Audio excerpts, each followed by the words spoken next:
Hey, everybody. Happy Saturday. How is everybody today? We good on sound? You like my new screen?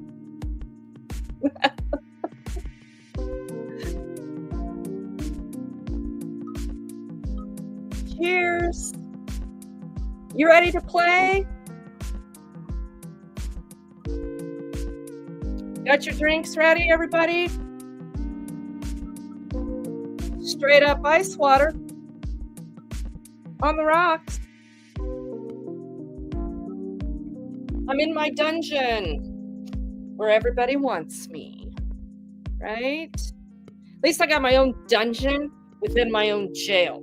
Digging it?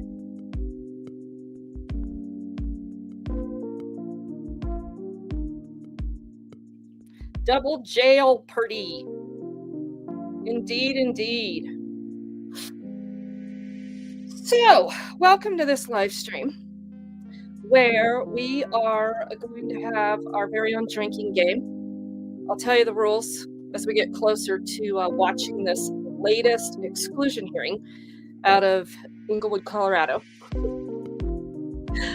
I'm assuming most of you in here already know the history of Englewood and some of the things that have gone on in that wretched little hellhole, which is just a suburb of the Denver metro area, Englewood, Colorado. Watching from New York. Hey, Todd. Thanks for joining us. Been playing with all the new StreamYard features as well. Apparently, I'm going to be paying a lot of money now to use this service, which I don't know if I'm going to continue that or just go back to that standard version. I'm still trying to figure all that out. But all right, well, let's cut the music and let's get into it. So, just some house rules for those of you that are joining in the chat. Mods have full control of my chat. No hijacking the chat, no spam, no channel promotion unless I'm asking for that. I like to stick to the topic here at hand, and no disparaging comments on homelessness, period. It's up to the mods pretty much if they're going to give you a warning. Don't be surprised if you get super stupid that you're just completely banned from the channel. They have full control of that. So during today's stream, you're going to see that banner scrolling at the bottom. And I'm simply asking that if you can and want to donate for hand warmers and warm gear for the winter season in the metro area, please, by all means, do that. In this last storm, I just gave out 4 boxes of hand warmers, and that was being pretty conservative with the hand warmers over about 4 to 5 days. So we can always use truckloads of hand warmers. They're lifesavers, limb savers, and frostbite preventers. Sheltering is going to be a major issue this winter in the Denver metro area, especially in Englewood. B say, hey, thank you very much. Appreciate that. Guys, just know that every time you leave money in a super chat or super sticker, YouTube takes at least 30% of that. So if you would like your money to go a little further, please consider donating via Venmo or Cash App. Or if you like snail mail and want to send a check or a money order or all that traditional stuff, you can do that too. That's scrolling along the bottom. But I do love those super chats and do try to highlight them all the time, you guys. So thank you very much. So just a little bit of history on what we are about to watch. We are going to watch the latest exclusion hearing held in the Englewood City Council chambers back on whatever date that was, a few weeks ago. This is the second exclusion hearing they have held to try to rid of me, silence me, ban me from all the public places in the public building of the Civic Center of Englewood. Uh, for those of you that don't know, Colorado is a local control state. And so we have a lot of state law and state constitution that allows for municipalities such as Englewood and home rule charter cities to pretty much operate under their own codes, if you will, and their own laws that by in no stretch of the imagination circumvent the state constitution and the Constitution of the United States. However, because we are an extremely lazy populace of uninformed and deliberately ignorant voters over many, many years, we have allowed this government expansion to reach the point of no return. And for those of us that are activists and cop watchers and auditors, yay to us for being the ones out there exposing it and putting it on video. I don't care if it is your goal to take your channel and make millions of dollars off of it. Good for you. It's not my goal. I don't have that much time to dedicate to YouTube. So I think I do pretty darn good for what I do to make things more accessible to the public. And this is the platform we have to use. It's not the greatest. And, they change the rules all the time, just like the city of Englewood.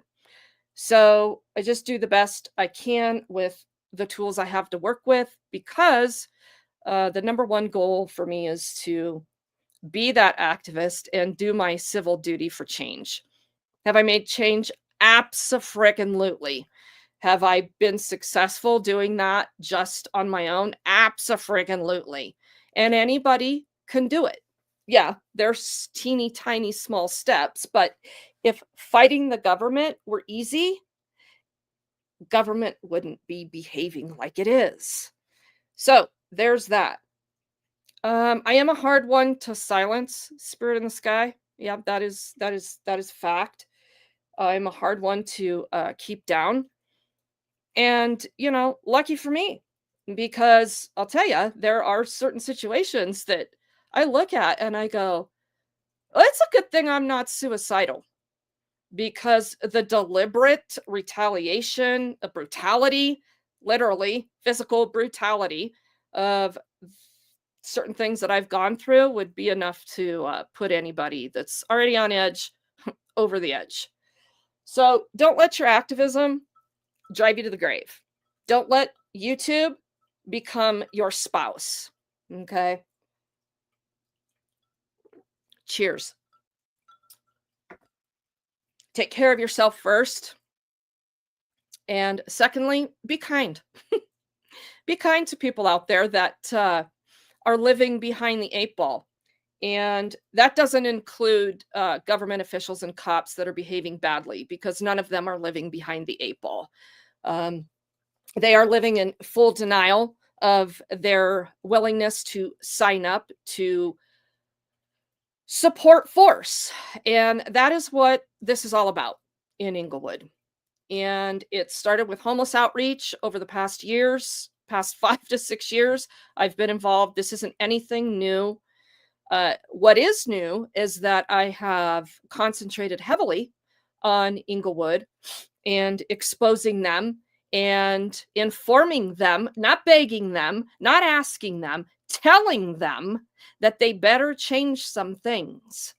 And so far, all they've accomplished that I will put in the win tally column is that they've got rid of their old police chief and they've got a new one. But am I super optimistic about that? No.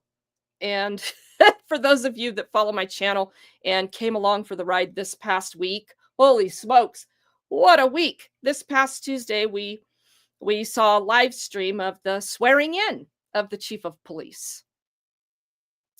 And he was not happy about having to walk out of those council chambers after Sean Lewis, the city manager, announced that swearing in ceremonies in Englewood are private events. Yeah. And so I was not allowed to go sit in the council chambers for the new swearing in, for the swearing in of the new chief. In fact, it was a double whammy on me because, spoiler alert, this video we're about to watch, there's the ruling. I've already published the ruling, and this hearing officer ruled to uphold Englewood's deep desire to ban me from the city council chambers for 45 days in the city of Englewood's Civic Center, where all kinds of public meetings are held. And flat out on their exclusion ejection form, it states at the top of the form, if no alternative method exists and you need to conduct business where you've been banned from, you can call the police department and ask for a police escort or get an order from the municipal court judge. Well, lo and behold, imagine if you will, all kinds of games were played, and Regan didn't get a police escort into the swearing in on Tuesday, nor did she get an escort into another exclusion hearing yesterday, which happened to be Zeph's. For those of you that are following my channel, you know the story about Zeph. Just a tad bit of background. Ran into Zeph one day out in the parking lot.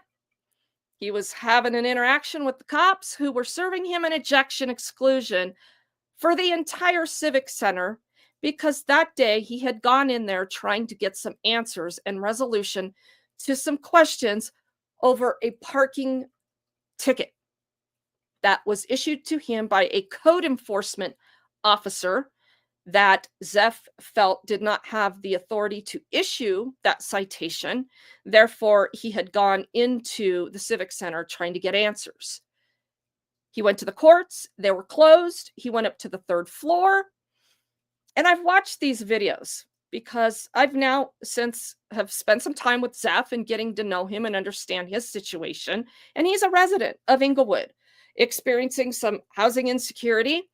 And he's, every dollar matters. And so he was up on the third floor talking to the clerk, Stephanie Carlisle. And I watched the videos. And I will say, Stephanie was doing a nice job interacting with him. But then all of a sudden, the cops showed up out of nowhere. And it turns out, I could tell through the video, that Victor Rachel, the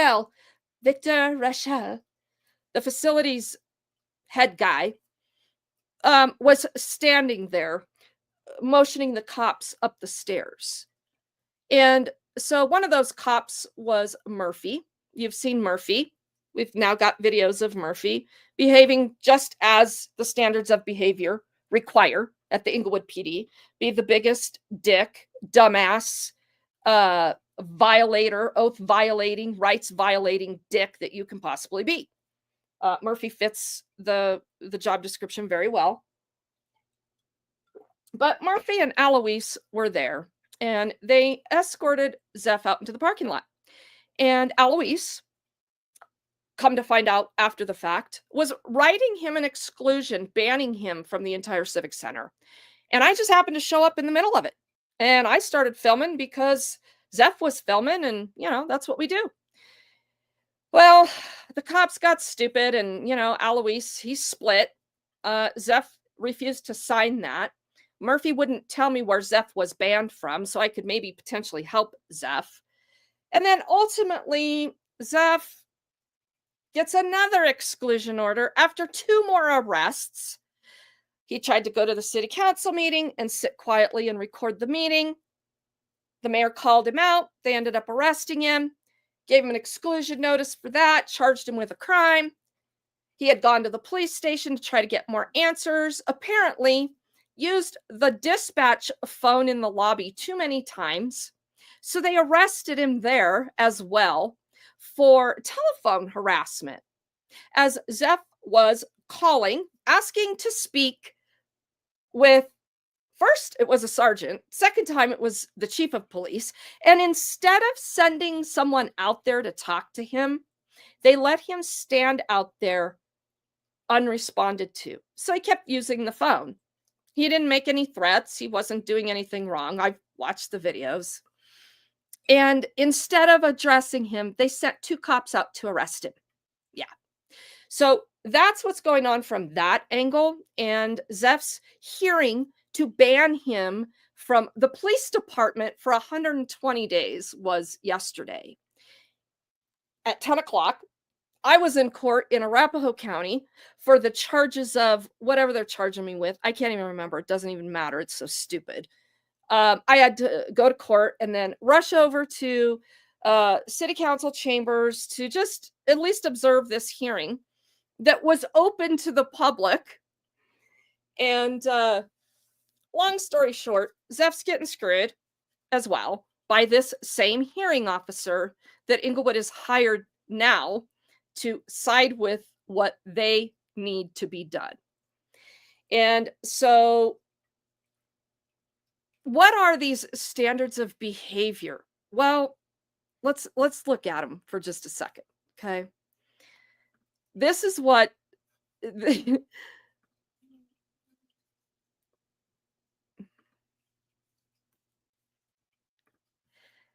is what Englewood is using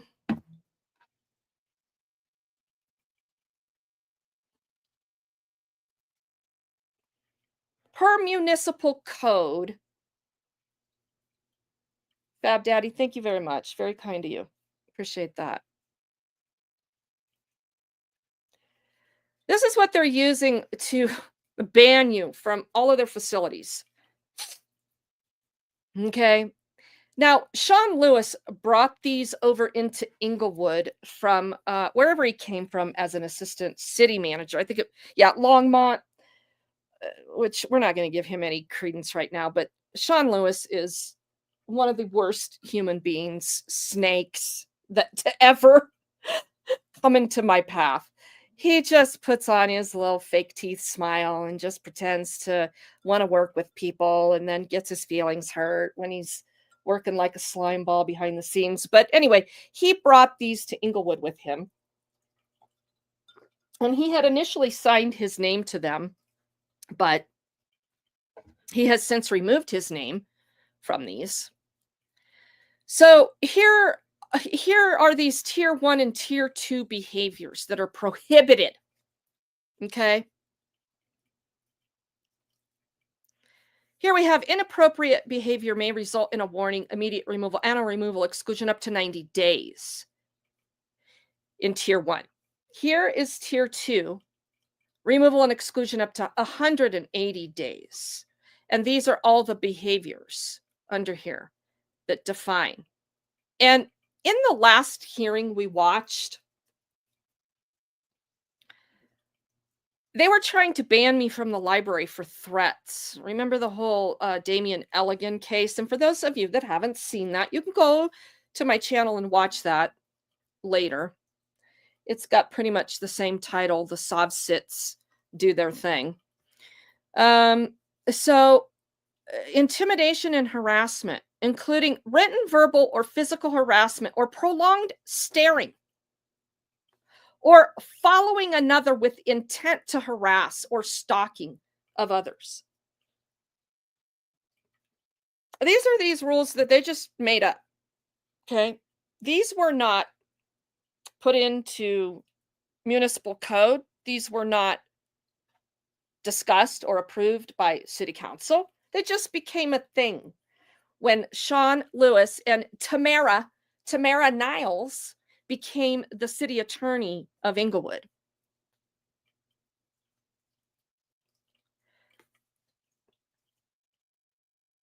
One thing that got changed on these standards of behavior was after Denver Metro Audits had gone to some city council meetings talking about how unconstitutional they were anyway. And one of the things that they had put in here under risk to public health or safety, including through bodily fluids, feces, and pests, was odor. Yeah, if you smelled, you couldn't come in there. And it would allow them to ban you from the facility for smelling.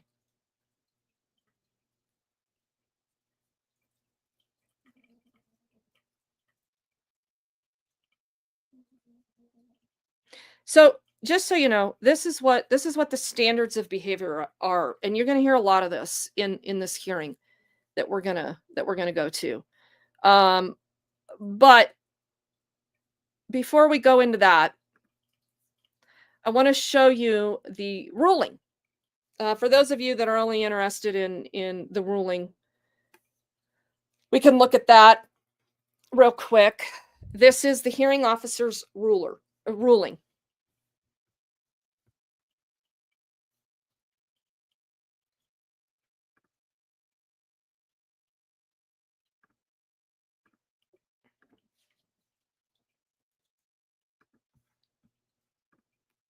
Here we go. Let's go over this a little bit.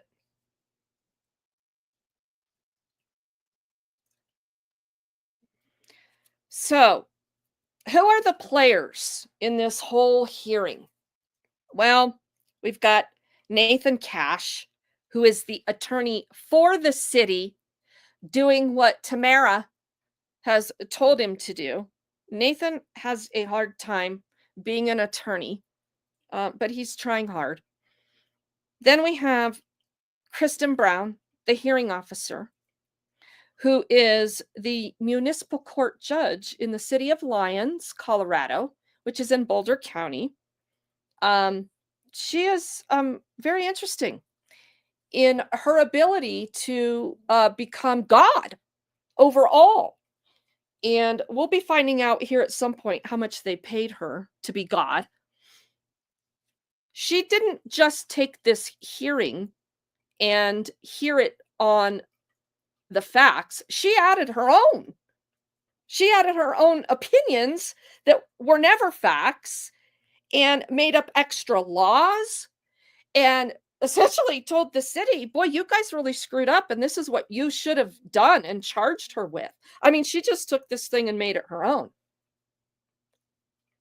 She didn't even take into consideration what I had been charged with at all. She just made up her own laws.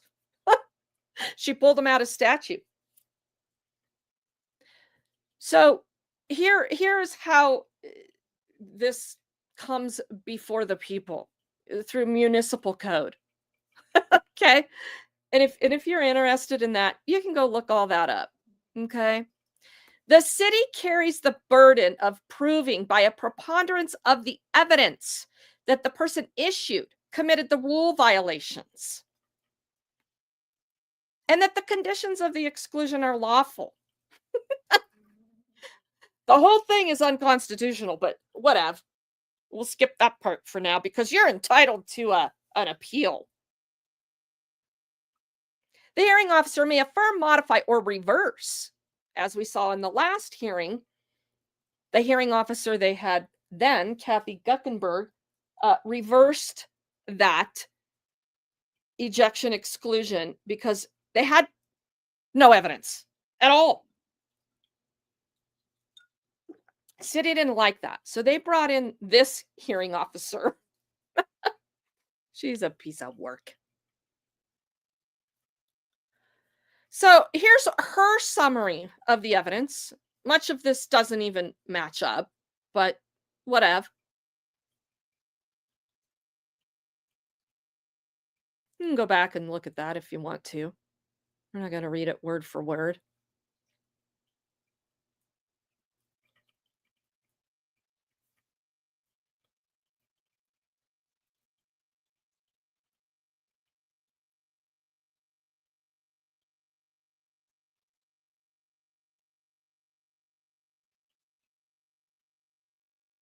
Niles forwarded the notice of ejection to the Englewood Police Department. So we'll have who's going to testify in this hearing? We'll have Officer Orion Watts, who served me the exclusion at the last exclusion hearing.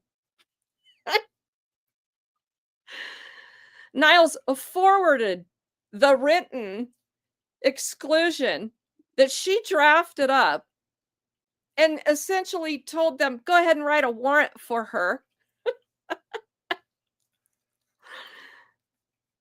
for the second time," because Niles likes her dirty, stupid games. I I am there is I'm really having to refrain from really just going off on this nasty hooker. She is such a snake. And she just puts on this smile and all this, "I'm so sweet, and look at me. I rose through the ranks of being an attorney because I'm so pretty." This woman is from Kansas, which there's lots of smart people from Kansas, including my attorney. But my attorney happens to be a real attorney and who has made it in the real world as a honest, real attorney. Niles here, she tried the private sector one time. Didn't go too well for her. She couldn't even hold a job as an attorney for a collection agency. They shit canned her before her contract was up because, undoubtedly, she was too stupid to even know how to collect money for a collection agency. Then beautiful Tah-mare-ah, Nathan couldn't get her name right to save his life. Her name's Tamara, and she even says it in the hearing, and Nathan doesn't even get it, and he repeatedly calls her Tamara. I did this. But anyway, Tamara has found lots of success being a government employee, starting in this little town of Arkansas. What is it? Arkansas City, Kansas? Yeah, so I think it's a town of like 12,000. That's where she got her name as an attorney. So here's some more. Nah, blah, blah, blah, blah, blah, blah. Okay, let's get to the issues here. Did Benson engage in disruptive activity, interfering with normal use or operation of a facility by another? Here she goes. She cites all this code, blah, blah, blah, blah, blah, blah. Benson argued that once the green cylinder light on the podium lit up, she had 3 minutes to speak uninterrupted. Well, this is weird because I didn't argue this. And even if she were referencing that my attorney argued this for me, this was never said. But you know where this was said? In a different video on my YouTube channel. I'm sure Kristen came into the hearing totally unbiased and uninformed, right? Yeah. So yeah, this was all interesting in her ruling here. There are some recordings entered into evidence, and they are supportive of my attorney's argument. And they're going to find this out very soon.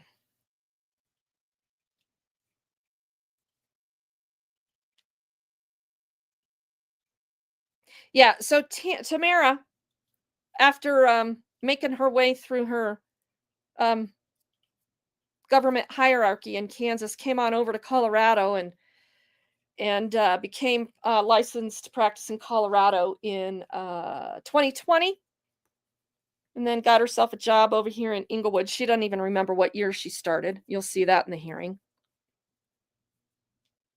The city has been clear. The notice of ejection was not issued due to Benson's refusal to state her name and address in cross streets. By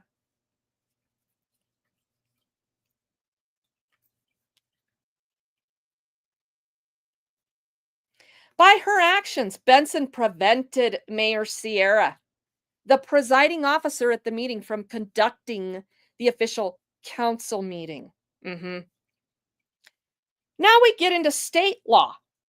She's added all kinds of subsections into this state law where she decides that I'm accused, tried, convicted, and sentenced on in this hearing.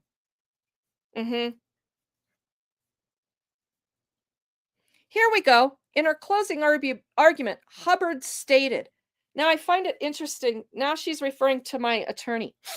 I never testified in this hearing. She makes no reference to my attorney up here. So here's what this tells me. She already had this written before she ever got to the hearing. Jamie Hubbard is my attorney, by the way, as we talk about who the players are in the video here coming up.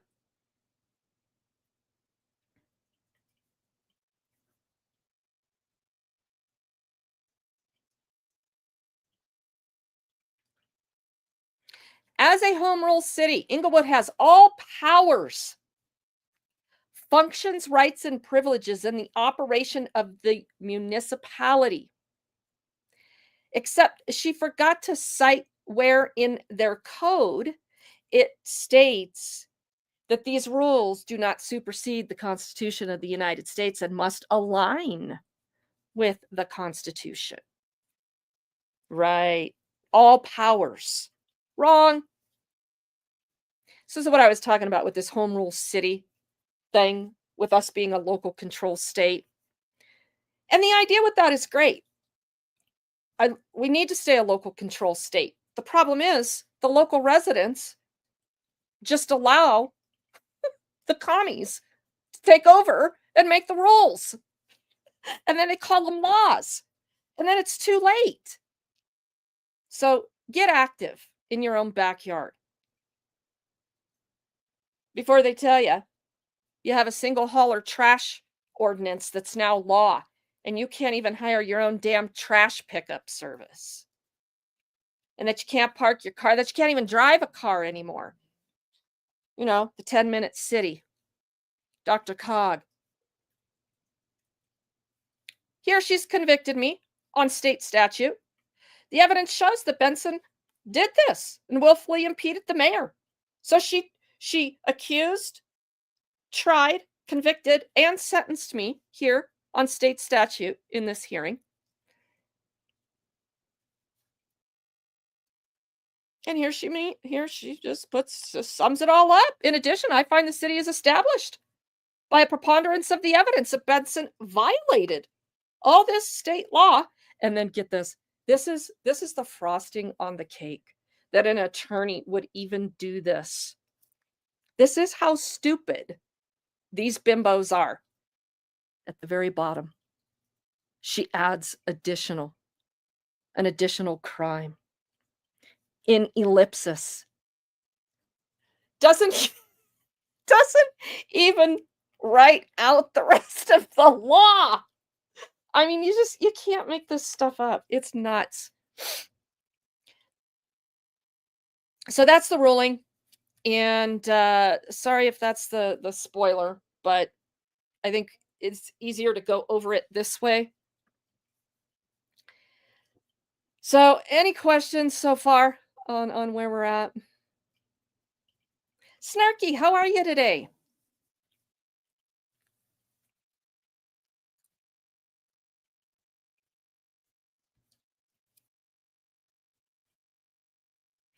All right, so here's the rules for the drinking game.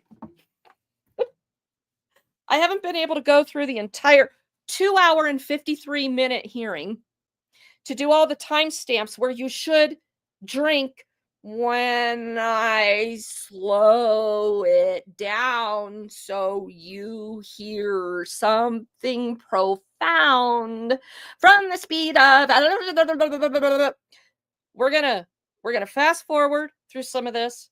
We're gonna increase speed through some of this. We're gonna slow down, and every time we slow down, you need to listen and take a drink. Okay? Sound like fun? And so this entire hearing has not been published yet. This is the first time we're seeing it right here. I'll probably publish it at some point. I don't think we're even going to get through all of it today. I may want to do a round 2 of this. We'll see how fun it is. We'll see how it goes. I only want this entire stream right now today to be at about 2 hours, because Nobody wants to stick around for more than 2 hours. And we'll see how this goes. You're going to have to watch commercials and all. You're going to have to put up with me adjusting the speed and all of that and whatnot. Okay. So you can start 1, 2, 3, go. Drink. Everybody take a drink now. Frank, cheers. Whatever your drink may be. And no, that's not straight vodka for me. I don't drink. Round 2. El Dope Dog, you like that? Okay. Well, let's see how this goes. Hang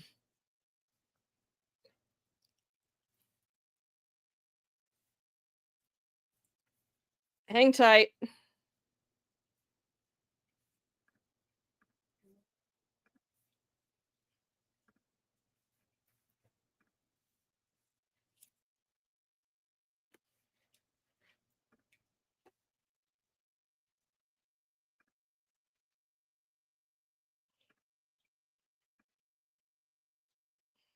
Yeah, let's do this.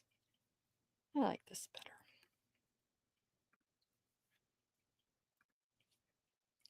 Okay, hold on. Before we start,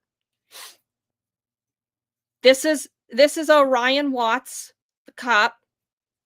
Okay. There's going to be some spectators in here at this one because this one didn't get closed from the public because she's all aware of public meetings and everything that goes with them, and blah, blah, blah. You'll hear that. This is Nathan Cash. He's the attorney that taxpayers are paying to represent Tamara, also known as Tamara Niles, sitting here. This is my wonderful, very mild-mannered, if you will, through these proceedings. My attorney, Jamie Hubbard. Here I am. And Catherine Brown, the god of Englewood's desires. Right? Okay. My attorney, you guys, she's really unique in that she doesn't hear these kinds of cases very often. This is not her level of court. Jamie Hubbard is very, very seasoned in federal court and different proceedings in federal court, where she serves as some alternate defense counsel and counsel for other special hearings. She's very well aware what's going on here in Englewood. She's very well aware of how it is affecting a vulnerable population. And she's on board. Just going to tell you, she's on board.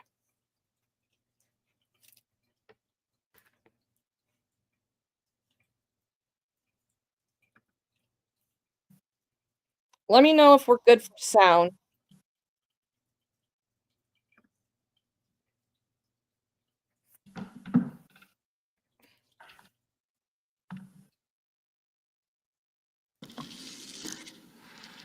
Mark, are we on the record? Okay. All right. Great. All right. Today is November 1st, 2024. My name is Kristen Brown. I'm hearing officer on 2 exclusions, actually 3 exclusion hearings this morning. City of Englewood, Colorado. Can I have entries of appearance, please? Nathan Cash with the city, registration 59367. And Jamie Hubbard on behalf of Regan Benson, who appears with me at council table. All right, thank you. All right, so preliminarily, this matter is governed by section 11.4-3 of the Englewood Municipal Code regarding violation of rules and regulations, ejection and exclusion from city property. The city, pursuant to paragraph 4C, has the burden to prove by preponderance of the evidence that the person issued the exclusion, in this case, Ms. Regan, committed a specific rule violation and that the issuance, duration, and conditions of the exclusion are lawful. The notice of ejection exclusion was issued to Regan Benson, date of alleged incident, October 7th of 2024, the date of the exclusion, issuance of that exclusion was October 9th of 2024. Ms. Regan appealed that exclusion. Notice of the appeal hearing, setting the hearing for today's date, 10 a.m. Council chambers at the city complex, was issued on October 28th. Are the parties ready to proceed? As a preliminary matter, hearing officer, we did submit last week a request for a closed hearing. I can provide you with a copy of that if you did not receive that. I do have that. And I know, Ms. Hubbard, you have a verbal response. Did you want to make a record? I have the request and I have read that over. In addition to the request, the only additional note is there is currently an administrative order in effect covering this room, prohibiting filming without the prior consent of people who are being recorded. So I just ask, even if this order is denied, that you instruct that there should be no filming during this hearing. All right, thank you. And Ms. Hubbard, before I turn it over to you, Mr. Cash, is there anything you'd like to elaborate on other than what's stated in the motion? No, Your Honor. Okay, all right. All right, Ms. Hubbard.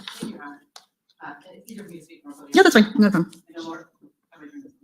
Push to talk. Oh, that's what that says, push to talk.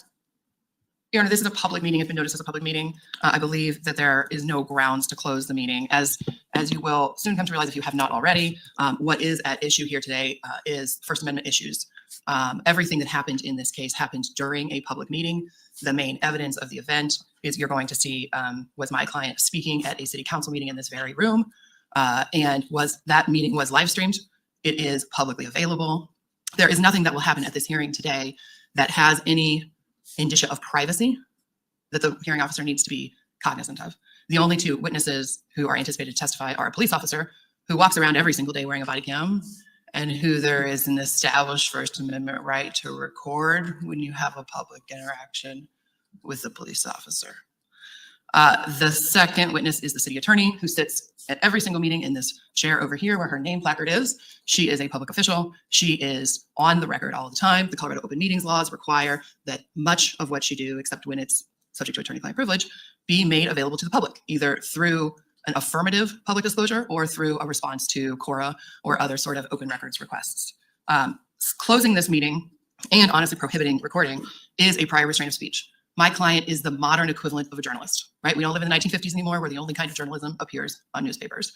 There are people who have blogs, who have YouTube channels, who have live streams. They are, in 2024 parlance, journalists. She records her interactions with city officials. She live streams them. She makes them available to the public. That is an important public function. This is a hearing where the city, the government, is trying to stop her from being able to publish her efforts to petition the government and to hold the government accountable. What is at issue here is my client goes to nearly every city council meeting. She goes to work sessions or whatever they call them. She goes to library board meetings. She makes her voice heard and she advocates on behalf of the homeless population in the city of Englewood, who does not have a voice without people like my client. And that's what her mission is. She has a nonprofit that helps and provides direct street outreach to homeless clients. And part of her mission is to advocate on their behalf and be their voice when they cannot do it for themselves. If the hearing officer finds in favor of the city, she will be barred from her mission for at least the next 45 days. So the First Amendment is directly at issue in this hearing. And whenever there is a First Amendment issue, the presumption of openness needs to apply. The city's motion says neither party will be prejudiced. First off, I disagree inherently with that. Ms. Benson is prejudiced if she cannot have public view of this hearing. But more importantly, the only interests here are not the two parties. There is a public interest in this hearing. There is a public interest whenever the First Amendment is implicated by something. Case after case after case that comes out of the federal court says, whenever you're talking about a First Amendment restraint, public interest wins. And so here we are, we're talking about the First Amendment. In this hearing, we have the city, the government trying to silence my client from being able to express herself, which is a prior restraint on her First Amendment rights. And now they want you to not even let people see the process being used to take away her First Amendment rights. I've reviewed all the authority cited by the government in their motion. Frankly, it doesn't apply. They cite the First Amendment as authority for why you get to close this hearing. That is nonsensical. They cite the Fourth Amendment for why you get to close this hearing. Also nonsensical. The authorities they cite do not establish that this meeting should be closed. And given the important issues that we intend to address at this hearing, the meeting needs to be open. Thank you. Ms. Cash, any response? Other than reiterating what's in our motion, I would again just like to say that we prohibit filming at the very least pursuant to the administrative order that is in effect if this motion is denied. Thank you.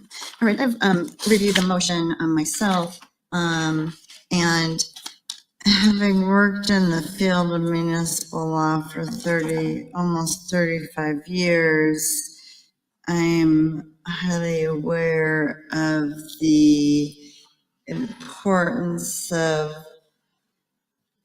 public hearings and meetings, etc. And the basis for that, those policies,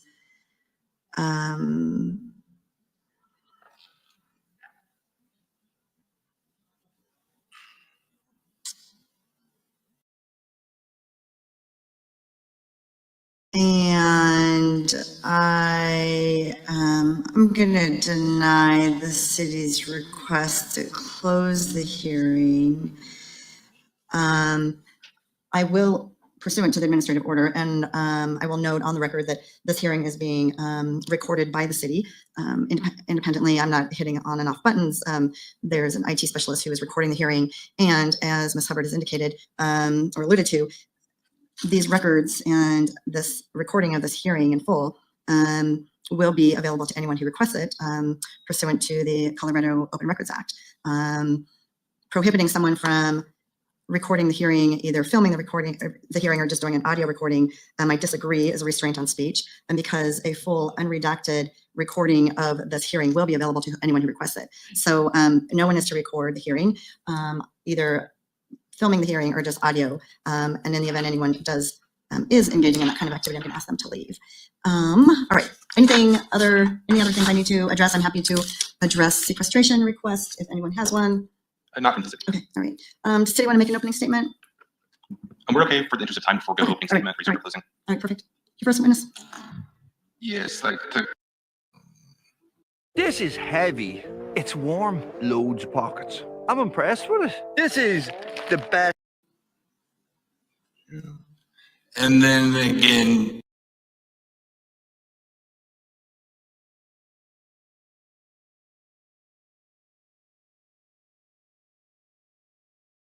All right. Reserve All right. for closing.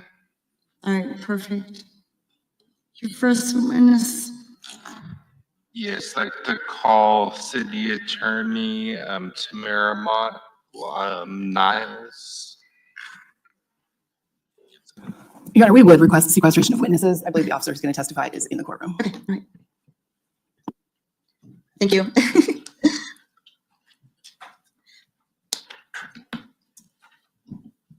Good morning. I'm gonna have you raise your right hand. Do you hereby swear affirm under penalty of perjury testimony you're about to give will be true and correct to the best of your knowledge and belief? I do. All right, thank you. All right, your witness.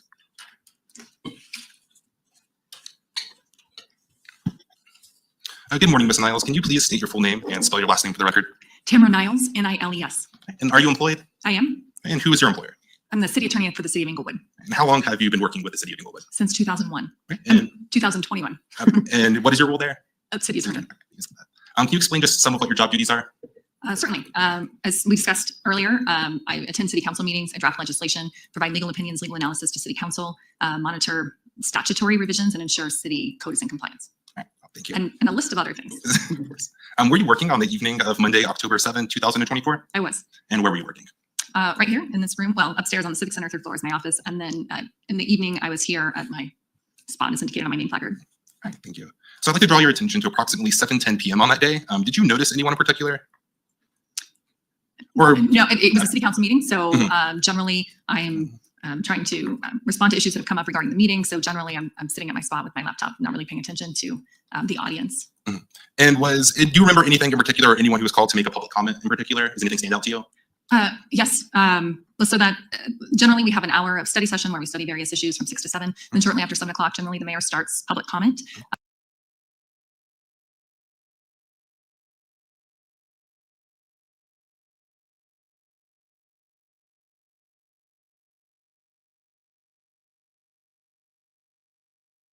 I'm going to play just a few moments of this video.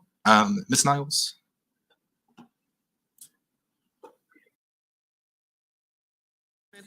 This is an opportunity to address City Council. Excuse me. There's an expectation that the presentation will be conducted in a respectful manner. Council may ask questions for clarification, but there will not be any dialogue, and please limit your presentation to 3 minutes. Englewood residents must provide address or cross streets. Non-Englewood residents must just provide the name of their city. If you have addressed council in the last 90 days, you would be moved to the bottom of the Okay, and I'll stop right there for a moment. Ms. Niles, do you recognize what's going on here, or can you give us a little detail? Yes, Yep. so that's Mayor Othoniel Sierra, who is the chair of the city council meetings and the one designated to maintain order during city council. He's sitting where our hearing officer is sitting today. And at public comment period, he reads this language, which is also printed on the city council agenda. And then he begins calling people up to speak where you are standing during public comment. All right, and to your knowledge, from what you've seen, this fairly inaccurately represents the city's footage of the public comment period that took place on October 7th, 2024. Yes. Okay. Hearing officer, at this time, I'd like to request that this video is entered into evidence as Exhibit 1, as its credibility has been established and pursuant to the rules. It is probative and relevant to the matter at issue. No objection. Noting no objection, it would be admitted. Is it going to be marked as Exhibit 1? Yes, hearing All officer. right, thank you. And then, okay, so I'm going to skip ahead a little bit on this footage to 534. Can you give me the markers that you're skipping to so I can note that in the event I need to review? Yes, of course. I just skipped to 5 minutes and 34 seconds. Thank you. And I can provide you a paper copy of my timestamps as well after. Thank you. All right, I'm just going to play some of this video, Ms. Niles. Benson, with no topic given. Good evening, Regan. If you could just state your name and your address across streets.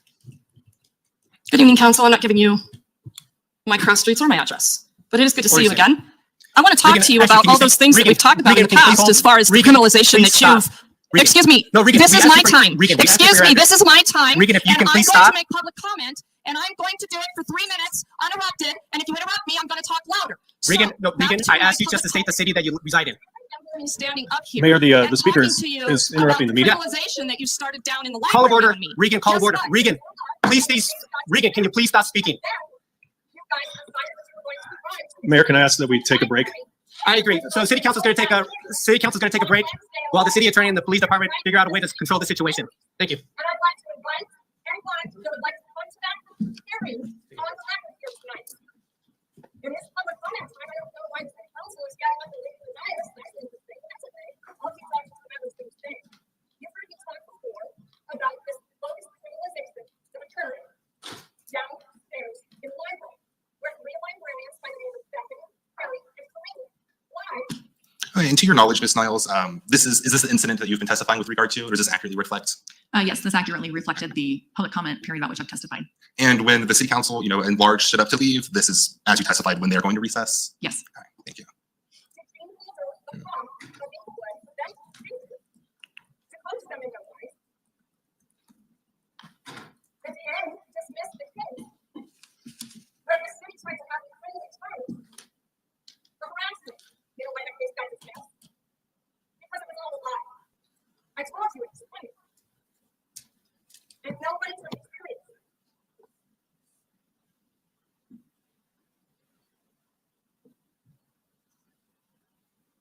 Okay, and at this time, I'd like to note that the sound was muted in the video, and I will be skipping ahead to 10 minutes and 55 seconds from 8 minutes and 15 seconds, which is, as you'll be able to see, when city council returns.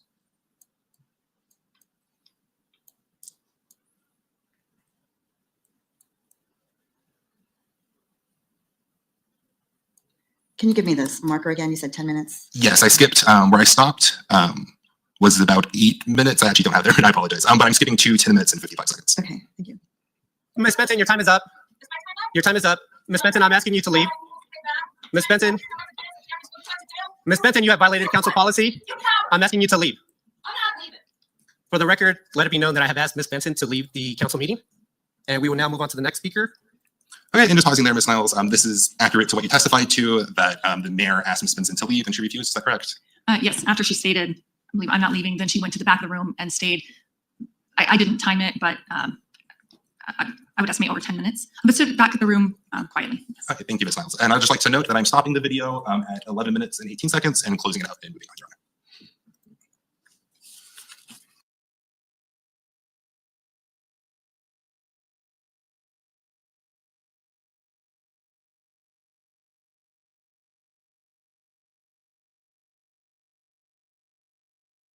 Who does he designate? So what is ClickUp? ClickUp is an all-in-one productivity software where you can manage everything and anything related to your. Well, currently he's the only person. He hasn't formally designated other people except for the mayor during city council meetings. But I.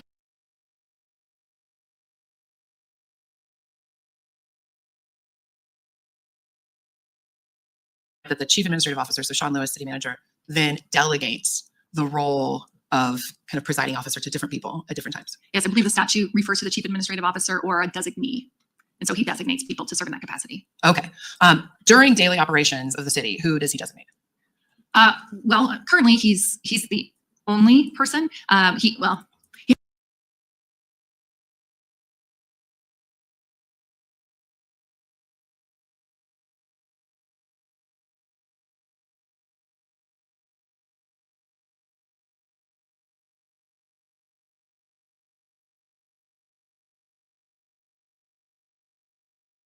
ahead. Are we still in the morning? As city attorney, who's your client? The city of Englewood. Okay. Who does your attorney-client privilege apply to? What human beings? Obviously, it can't apply to a city. Yes, that's the subject of many a CLE that I've attended when you're a municipal attorney. So the city is an ambiguous or amorphous entity that can only be represented by various people. So generally, city employees, city elected and appointed officials can all be subject to the attorney-client privilege because I'm giving them legal advice in their capacity as representing the city. Okay. So I'm trying, I don't do a ton of municipal work, so I apologize if you think some of these questions are a little ignorant. They are, frankly. What conversations that you have with people do you consider attorney-client privilege? I'm trying to avoid by my questioning stepping on things that are attorney-client privilege. So if you could help me understand that. Generally, any conversation regarding city business for any employee or elected appointed official for the city when they're acting in the course and scope of their, I was going to say employment, but generally, if they're asking for legal information to assist them in their duties for the city, then I consider that attorney-client privilege. Okay. So certainly everyone on city council, if they're asking your advice as a lawyer. Yes. Okay. That's helpful. I appreciate that. And I believe you testified that your role during city council meetings is to ensure procedures are followed. Is that one of them? Generally, the mayor, as chair of the meeting, has that legal responsibility. However, if I see something that generally doesn't comply, I may or may not bring it up to the mayor depending on the severity of the issue. But it's the mayor's role to do that. Okay. And then if someone on city council has a question, a legal question, they may turn to you for advice. Yes. I want to better understand this chief administrative officer or person charged with ensuing order. Are you familiar with that term from the statute? Yes. Who does the city of Englewood consider the chief administrative officer? The city manager is the administrative officer for the entire city, all facilities, all employees, except for myself and the municipal court judge. Can you say that last part again? I'm sorry. Sure. He oversees every employee for the city of Englewood and every facility, every employee except for myself because I'm directly appointed by city council and the municipal court judge because he's directly elected. Okay. So that's kind of the city of Englewood's branches of government? Yes. Gotcha. And then I believe you testified that the chief administrative officer, so Sean Lewis, city manager, then delegates the role of kind of presiding officer to different people at different times. Yes, I believe the statute refers to the chief administrative officer or a designee.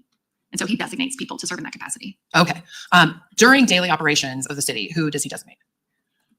Well, currently he's the only person.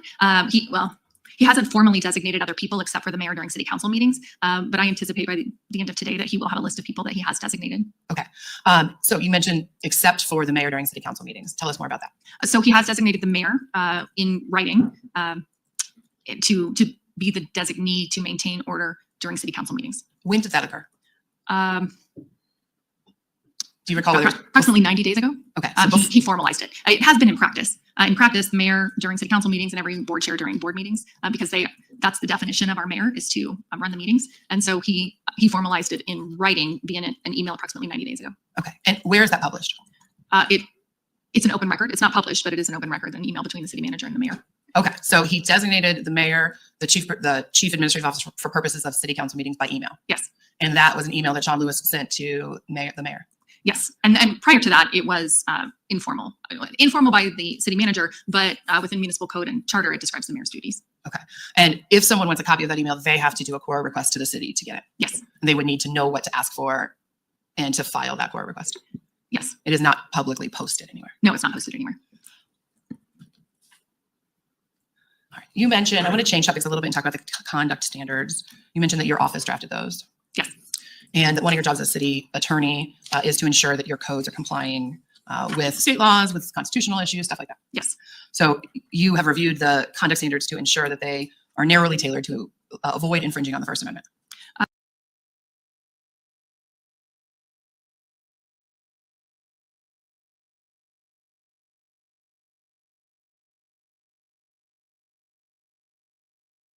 Yes. And one of your jobs as city attorney is to ensure that your codes are complying with state laws, with constitutional issues, stuff like that. Yes. So you have reviewed the conduct standards to ensure that they are narrowly tailored to avoid infringing on the First Amendment. Actually, I don't know that it was me in particular. Attorneys in my office, and we also use outside counsel to confirm especially constitutional issues. We regularly retain outside counsel that, for example, is a First Amendment expert. Okay. So for example, one of them relates to disruptive behavior.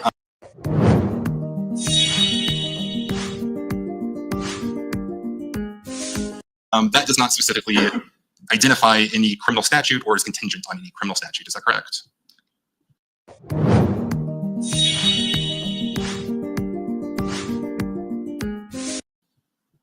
I'm sorry, can you rephrase So that?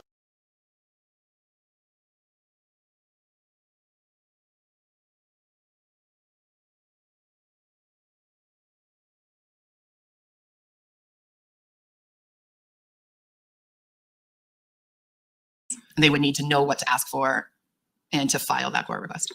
Yes. It is not publicly posted anywhere. No, it's not posted anywhere. All right. You mentioned, I'm going to change topics a little bit and talk about the conduct standards. You mentioned that your office drafted those. Yes. And that one of your jobs as city attorney is to ensure that your codes are complying with state laws, with constitutional issues, stuff like that. Yes. So you have reviewed the conduct standards to ensure that they are narrowly tailored to avoid infringing on the First Amendment. Actually, I don't know that it was me in particular. Attorneys in my office, and we also use outside counsel to confirm especially constitutional issues. We regularly retain outside counsel that, for example, is a First Amendment expert. Okay. So for example, one of them relates to obscene, profane, lewd, threatening. Do you see that? It's a tier 2 violation about halfway down the column. Yes. And that is caveated by the final phrase, right? So you can, obscenity is prohibited only to the extent there's reasonable grounds to know it would tend to provoke or promote a fight, right? Yes, and I believe that mirrors state law. That's a criminal violation. Right. And that mirrors and derives from the First Amendment, right? That is intended to embody the fighting words exception to the First Amendment, right? I can tell you what the intent was behind the state legislature drafting that statute. Okay. But you understand that the standards of behavior, as well as any other city code, is subject to and needs to comply with constitutional standards. Yes, absolutely.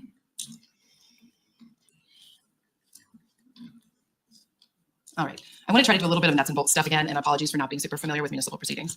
I want to talk about the public comment time at Englewood City Council meetings. Public comment, it sounds like that's a normal operation of city council meetings, to have public comment time. Yes, there have been times where they haven't provided it, and it's within the mayor's discretion whether or not to allow public comment. And he has exercised that discretion to not allow it in certain circumstances. When that's happened, he's not allowed it for anybody. Okay. So there will be no public comment tonight. Okay. But unless the mayor makes that decision and announces it and then cuts off public comment for everyone, having public comment at your city council meetings is a normal practice. Yes. And you have, or the city has adopted procedures to how to best facilitate that. Yes. And I believe you testified that the person who wants to make public comment has to sign up in advance. Yes and no. They can sign up at the meeting, but it has to be before the meeting starts. Okay, so they have to sign up before the meeting starts, and then they do the study session for an hour, and then public comment starts. No, so they do study session for an hour, and then at 7, I believe that's when the city clerk takes the sign up and walks it up to the mayor when the actual business meeting starts. We call it a regular meeting. Okay, excellent. Thank you for that. So you have to sign up in advance, and then the list is given to the mayor, and the mayor calls people forward for public comment. Yes. And then once the mayor recognizes the person, they are permitted to speak for 3 minutes. Yes, as long as they are still recognized to speak. Okay. And I believe I keep seeing the lights. So we have red, orange, and green lights at would you call this a podium? Yes. Okay. And these are used to notify the speaker. Green is you're good to keep talking. Is that right? Yes, I don't generally pay attention to that at all because I'm over on this side of the room. But it does change colors, I think, depending on how much time is left. And it starts at green, and when it's done, it's at red. I can't tell you when the middle color. Okay, so you don't pay much attention to this, but this is an indicator to the person speaking. Yes, it's for their benefit only. Okay. And so when they've been recognized, it goes green and they're permitted to start speaking. Yes. And then typically during public comment period, the speaker is afforded 3 minutes to talk. And at the end of that 3 minutes, city council members may have questions. Is that Yes. right? Mhm. But generally during the 3 minutes, the person who's at the podium is allowed to speak uninterrupted. No. For example, if somebody makes a physical threat to city council, they Sure. would not be allowed to continue speaking. And they do have to comply with municipal code in order to begin speaking. So it's not an absolute 3 minutes the minute they're at the podium. Okay. So barring threats or some other thing that puts public safety at risk, they can stand up here and speak about pretty much any topic they want to. Yes, the topic is unrestricted. The content is unrestricted. All right. So explain to us what to you it means to be recognized by the presiding officer. So the mayor calls the person's name and asks them to give their name and address information. And once that's provided, then they're recognized to begin speaking. Okay. Does the mayor formally recognize someone after they've given their name and place of?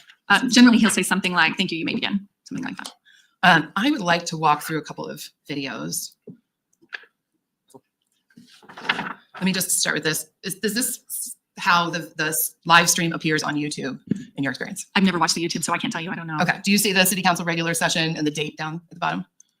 I do. Okay. And does this appear to be the room we're standing in? It does. And are these like familiar camera angles to you as far as how the live stream appears? Actually, it's not a familiar. I've never watched the video Okay. of any meeting except for the one we just did today. Okay. So it does appear to be this room, though, and it does appear to be a city council meeting. Okay.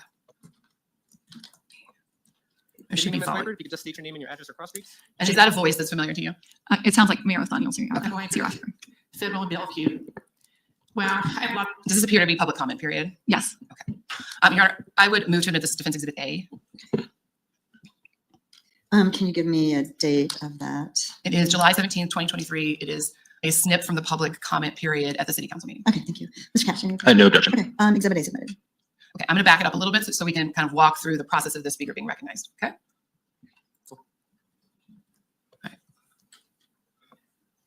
Good evening, Ms. Weber. If you could just state your name and your address across, please. So that's the mayor asking the speaker to give their name and identify where they live, right? Yes. I heard Federal Bellevue. Well, I have lots of little things. What is that? It depends. So I did not hear the mayor say anything further after the person gave their name.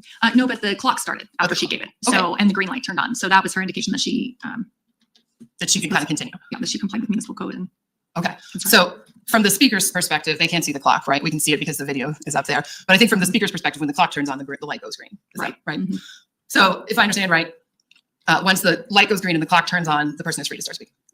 They've been recognized. Generally, however, it's up to the mayor to recognize someone to speak, and it's the city clerks that start the clock and turn the light on. So there could be a disconnect there where the mayor actually hasn't recognized someone to speak and isn't done receiving the required information when the clerk, who's a different staff member, may have just went ahead and started the clock. Okay. All right, let's look at another one. Same format here. This is from October 21st, 2024. Is that one of the city council members? Yes, that's Councilmember Rita Russell. Okay, I'm just going to play it for a little. We are allowed to use these distance requirements to really. Oh, I'm on the wrong video. Apologize. The print up here is really small. Here we are. Address council as well. All right, so we are on this one, July 17th, 2023. I believe that's the same meeting we were just talking about. This is just a different speaker.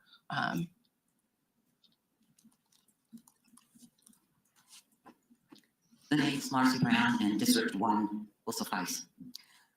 So there's cocktails with council tomorrow, I understand. Okay, so we see the person give their name and say they're District 1, and then the light goes green and the clock turns on.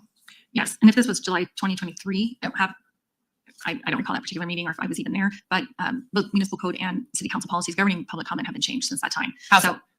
To specifically state the reason someone is required to provide the location information to guide city council.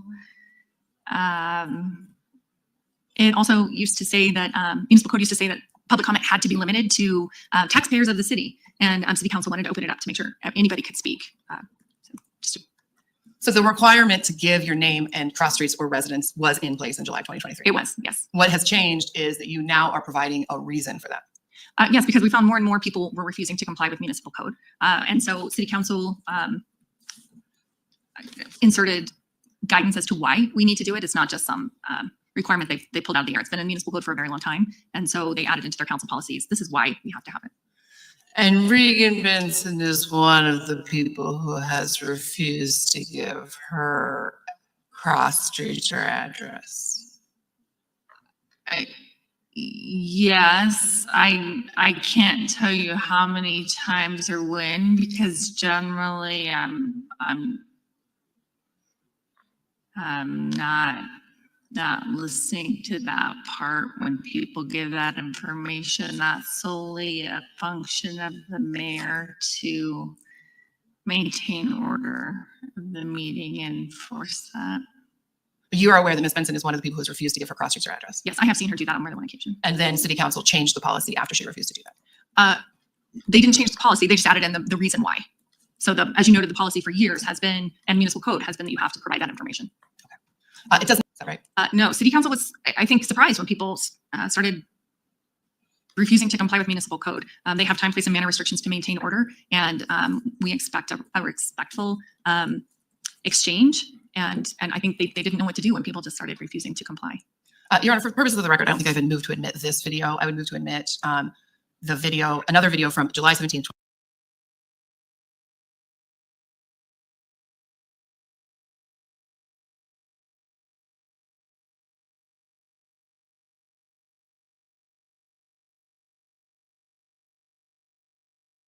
And then city council changed the policy after she refused to do that.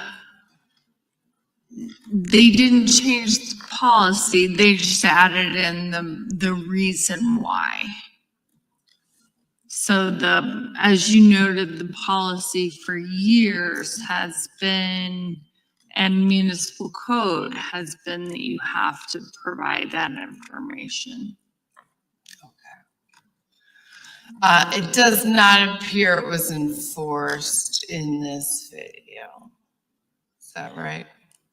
No, city council was, I think, surprised when people started refusing to comply with municipal code.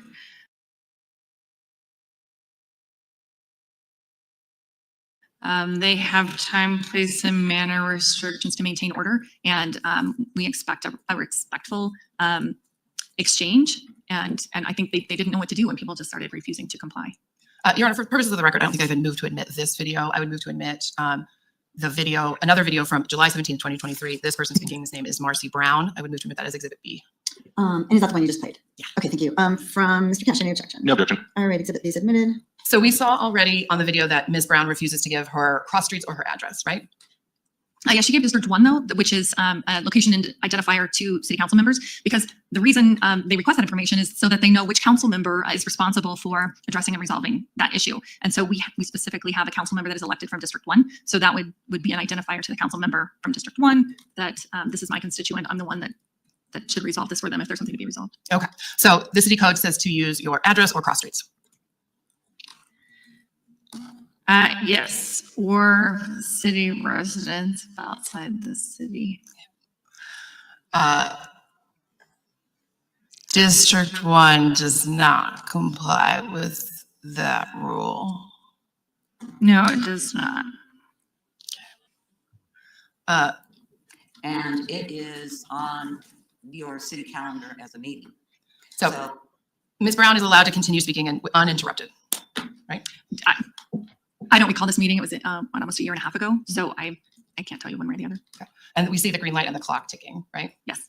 I'm not going to play the entire thing because unless you want me to, I hope you'll take my word for it that she speaks uninterrupted until the end of her public comment time and then sits down. I will agree that the video speaks for itself and it's been admitted into evidence. Excellent. All right. That's a very lawyer Speaker response. is Regan. All right. So here we are on March 18th, 2024. Same format. You recognize this as the same room? Yes. Looks to me like the mayor was not at this meeting for whatever reason, but do you recognize the other people presiding over it? Yes. Okay. Your Honor, I would move to admit this video clip from March 18th, 2024 as Exhibit C. Mr. Cash, any objection? No objection. All right, so admitted. Do you recognize the person at the podium? No. Benson will address council regarding when people fear their government. Ms. Benson, if you could state Isn't your that a address pretty or cross open streets. line So I believe the mayor pro tem recognized Regan Benson. Yes, and if I could see the face, I'm sure I would recognize Ms. Benson. It does appear to be her from the back, but because I can't see her face, I can't testify to that. And I'm going to rewind a little bit just so we can get this back and forth here. Regarding when people fear their government. Ms. Benson, if you could state Isn't your that a address pretty or cross open line streets. when before- people fear their government? If you could state your address When or cross people streets, we'd fear appreciate their it. government, there's tyranny. When the government fears the people, there's liberty. All right, now do you recognize Regan Benson? Yes. Okay. And I believe what we just heard was Ms. Benson be recognized and failed to give her address or cross streets, and yet she was allowed to proceed talking. Yes. But I don't recall, I don't believe she was asked to leave, and I don't believe they had to take a recess, which is differentiates it from the proceeding today. Understood. And I will agree, the hearing officer can watch this video in its entirety later, that Ms. Benson is permitted to give her 5-minute public comment. I believe, is it 5 minutes at a study session or something? No, so they changed public comment procedures. We studied it over the course of the year and then presented at a study session. This is what every other city does. We determined that we allowed 5 minutes to speak if somebody signed up before the meeting, and it was an unlimited total time period. And we were the most expansive of any city we found in the state of Colorado. So we city council changed it to 3 minutes per speaker, regardless of when you sign up, whether it's at the meeting or before, and then 90 minutes total. And that's what the current policy is. Okay. In your experience, it is not unusual for people giving public comment to be passionate about what they're speaking about. No, it's not. They've taken time out of their lives to come to city council, to wait their turn, and to petition to their public officials. Yes. And so it's not unusual for voices to be raised. No, it's not unusual at all. It's not unusual for people to gesture wildly. No. It's not unusual, certainly, for people to say things that are critical of the city council members. I think that's the intent of the speaker. I don't know if they consider it critical or if city council does, but I think I would agree that when somebody comes to city council to speak, they consider it a very important issue to themselves. And most of the time, I mean, we mentioned that people can speak about anything they want to, but most of the time they are there to speak to their government officials about matters of public concern. Zoning issues, for example. Sometimes, yes. Sometimes it's unrelated to the city. Community safety issues, for example. Yes. And homelessness. Certainly. And homelessness is certainly a matter of public concern in Englewood. Yes, it is. Another, just a couple of questions procedurally. There's a phrase, call to order. What significance does that have in a city council meeting? That means everyone stops speaking except for the chair. The chair is the only one when the chair or the mayor calls the meeting to order. That means only the mayor speaks, and only the mayor will speak until he recognizes somebody else to speak. And where is that published?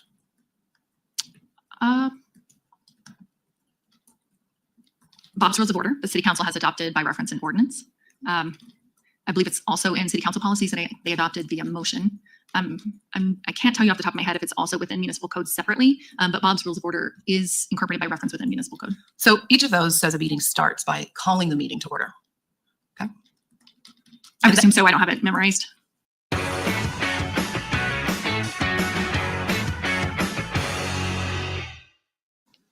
And that's the only reference to this phrase call to order that appears in the municipal code. Would you take my word for that? No, I would want to independently verify that. You do that. Let me know what you find. At city council meetings, it is not unusual for city council to take breaks. I've only seen them do it during public comment twice, and they were both in the month of October 2024. Okay. Let me ask my question again. It's not unusual to take breaks during a city council meeting. It is unusual when it's not in between agenda items. It is very unusual when it's in the middle of an agenda item. But generally, if a city council person needs to take a break, they ask to take a break, and they take 5-minute breaks, 10-minute breaks, 15-minute breaks. In between agenda items, yes, that does occur. Okay. You don't need me to play you videos showing them taking breaks, do you? No, they have done it, but only in between agenda items until October 2024. Okay. City Code 1-5-2-9 is where this requirement to secure the permission of the presiding officer to speak comes from, and then the requirement that you provide your address across streets. Can you give me that side again? Yep, it's City Code 1-5-2-9. Thank you. Yes, I would note for the record that I don't know if the current version is on the online municipal code. There's a delay between the time it's adopted and an ordinance goes into effect until Civic Plus, which is the online code provider, uploads it to the website. So I can't speak to whether the current code is online, that it by charter goes into effect 30 days after second publication. Okay, so if I'm understanding your testimony right, there may be a law in place that I can't access. There's a reference to it up above in Muni Code that says these are ordinances that are adopted but are not yet implemented into the code below. So it is accessed online. It also can be accessed through the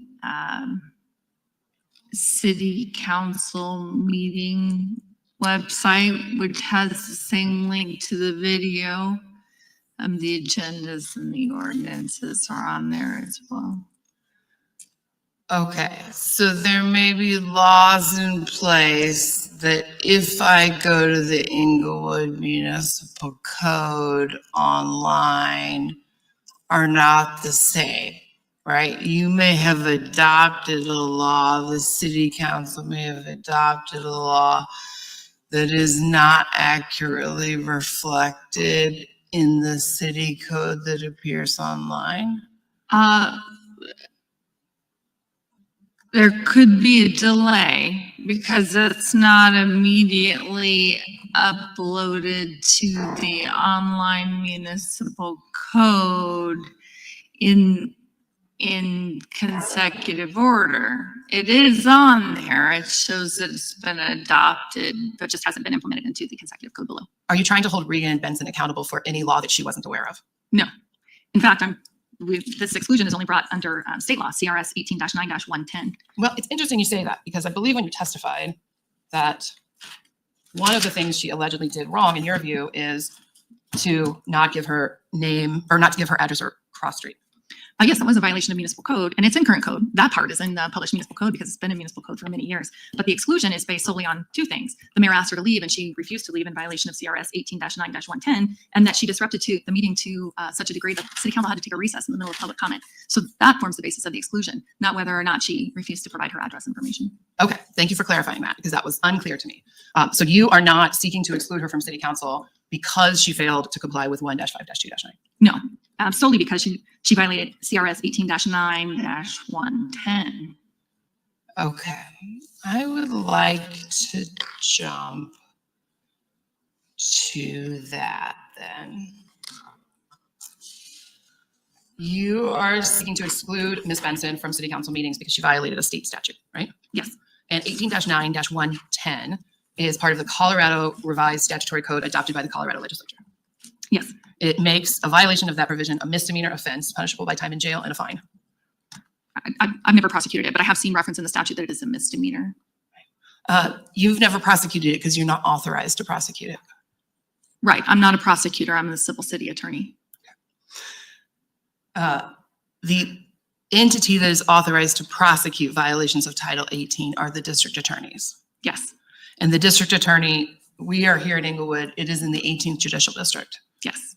And the district attorney for the 18th Judicial District is John Kellner. Yes, that's my understanding. And John Kellner and none of his deputies are here today. No, because this is not a criminal proceeding that they are prosecuting in this venue. If it was a criminal proceeding, Ms. Benson would be entitled to a jury. I've never been a prosecutor within the state of Colorado, so I can't speak to that. Okay. So you want to exclude her from city council meetings for violating a state statute that you're not authorized to enforce? No, but it does form a violation under our standards of behavior that would support ejection and or exclusion from city facilities. Right. If she has been convicted of violating the statute. Right now, Ms. Benson is presumed innocent, right? In a criminal proceeding, but not in an administrative proceeding such as this one. Okay. So you will admit that Ms. Benson, who is facing criminal charges for this same incident, right?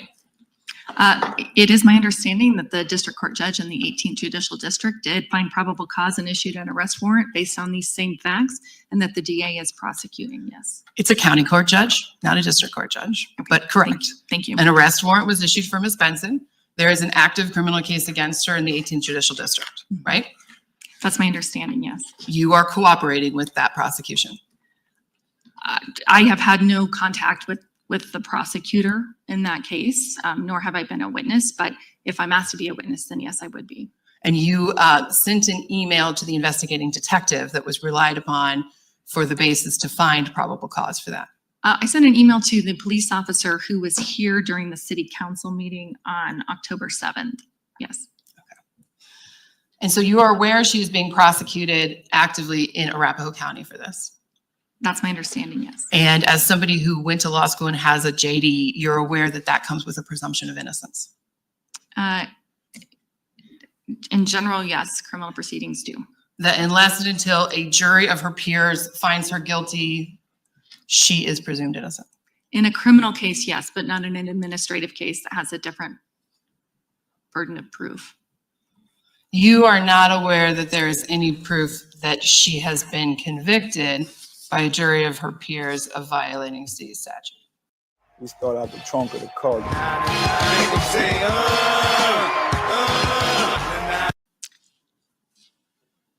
No, nor is a conviction required to support an administrative exclusion.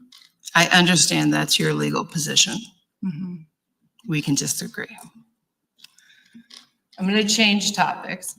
I want to talk to you about the importance of consistently applying the City of Englewood's policies. One of your jobs as city attorney is to advise city council and other municipal employees of decisions that they need to make and ensure those comply with all of the laws. I'm sorry, can you rephrase that? Yep, it was a very long-winded question, so my apologies for that. One of your jobs as city attorney is to advise people who are making decisions on behalf of the government to try to ensure that their decisions comply with the law. In general, yes, but with a long list of exceptions, because I don't know what I don't know. Well, and you aren't consulted on every decision that gets made by a city employee. Yes. But when a city employee comes to you for legal advice, part of your job is to try to advise them accurately and minimize risk to the City of Englewood. Yes. And you understand that it's important that the City of Englewood applies its policies in a uniform manner. That is our goal, yes. It's not always possible. You want to avoid any appearance of discrimination. Yes. You want to avoid any appearance of retaliation. Yes. And retaliation can look like you could be retaliating against someone for making a complaint, like an internal affairs complaint, right? Can you be more specific? I mean, I'm just trying to throw out an example of what retaliation means, right? You want to avoid retaliating against somebody for doing something they're entitled to do.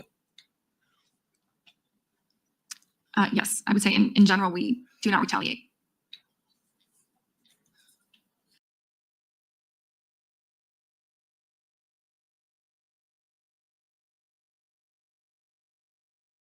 Are making a complaint, like an internal affairs complaint, right? Can you be more specific?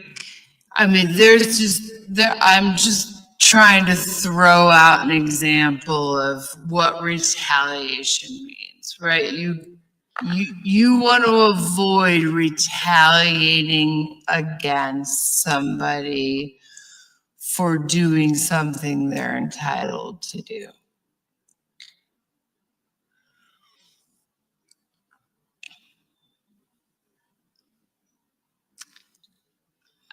Yes, I would say in general, we do not retaliate.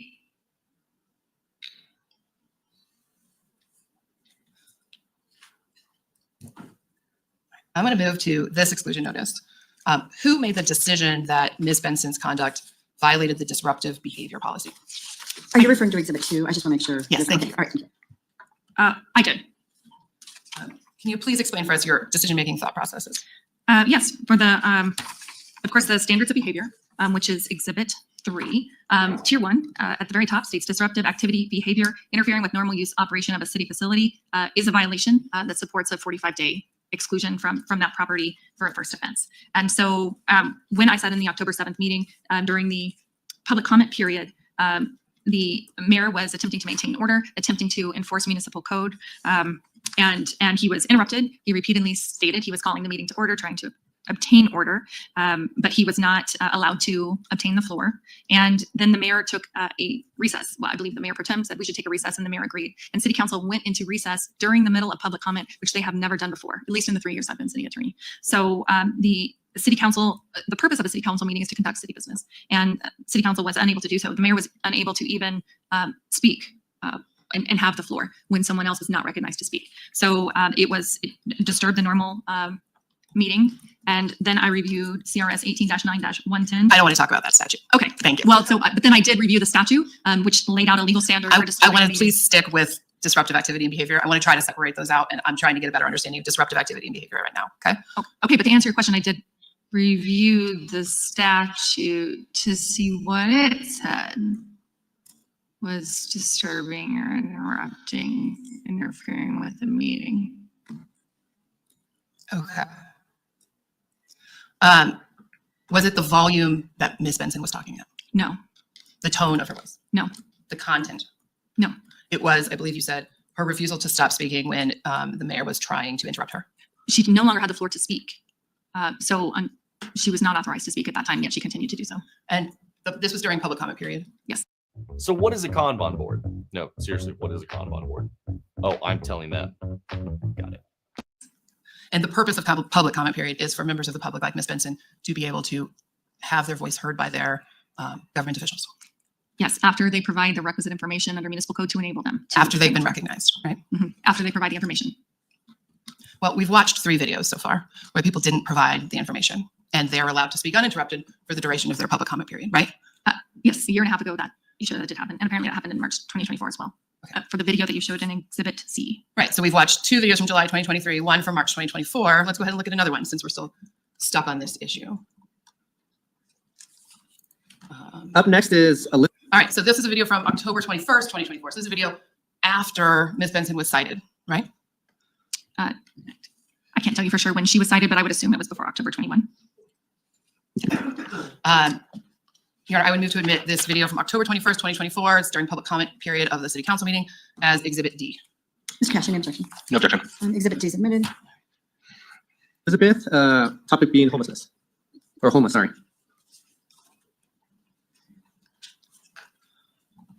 Good evening, Elizabeth. You can just Good state your evening. name and your address or cross streets. My name is Elizabeth. My address is 1428 Elm Street, Springwood, Ohio. Thank you. Did you see the movie Nightmare on Elm Street? Relevance hearing officer. I have, but it's maybe been 40 years ago. I don't even know when it came out. I'm using my word for And the it. relevance is? 1428 Elm Street, Springwood, Ohio, is the residence for the house in the Nightmare on Elm Street. That's the relevance, Your Honor. Yeah, All right, I so didn't know that. This person gave a totally fictional address, right? I didn't know that. And I mean, if you're assuring me that she did in fact violate municipal code and gave a false address, I will believe you.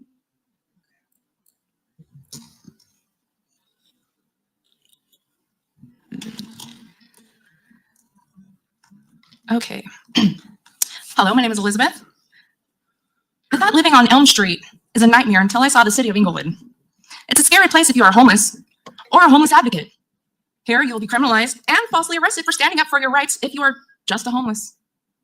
All right, so the speaker then ties in this reference to it being a nightmare to live in Englewood, right? Clever. And this video is 2 minutes and 43 seconds. I will represent to the court that she is allowed to speak uninterrupted during this time period. All right, we're gonna look at one more from the same city council meeting. Here's Regan Benson. I know Regan's out. You see October 21st, 2024 down there at the bottom. It's kind of hard to see on this one. Can you see that? I can see that. Okay. Yeah. thank you. Your Honor, I'll just go ahead and move to admit as Exhibit E, this video, which is a clip from public comment during the same city council meeting. All right, Mr. Cash. No objection. Exhibit D is admitted. You want to see if Regan wants to? Thank you, Gary.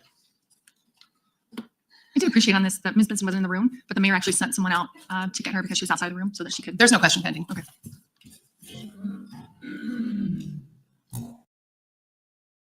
Time.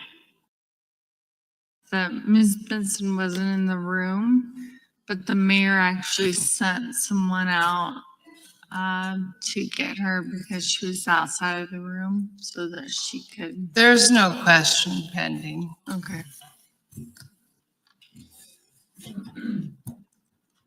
Regan, can you put down your phone, please? And not Put it record for that. down? And not record this session. If you need to record, you can leave it at the back of the room. I'm recording my public comment just like I did last time. Regan, if you could put the camera at the back of the room and then you can state your name, your city, or your address. So you across want the streets, and phone again- down? Yes, please. Is Thank that you. okay? Yes. Okay, what else do you Regan- need from me? So Regan, if you could just state your name and your address across streets or the city that you reside. The city that I reside in, Utopia. We can start the clock. Regan, if you could just state your name and your address or the city that you reside in.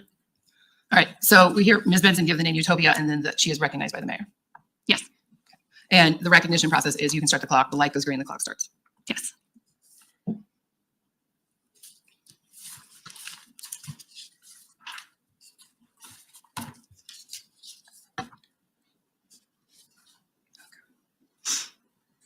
I'm going to pull up the video that has been admitted as Exhibit 1, which is the video of the comment at issue. And I want to walk through it a little more slowly than Mr. Cash did. All right, everyone, we're moving on to recognition of public comment. I'm going to go This is an to 5:30 on this because I just want to get to the part where Ms. Benson is speaking. All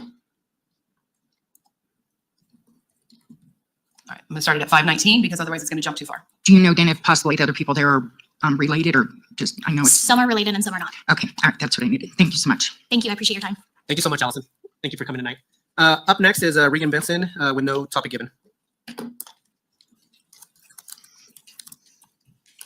Good evening, Regan. If you could just state your name and your address across streets.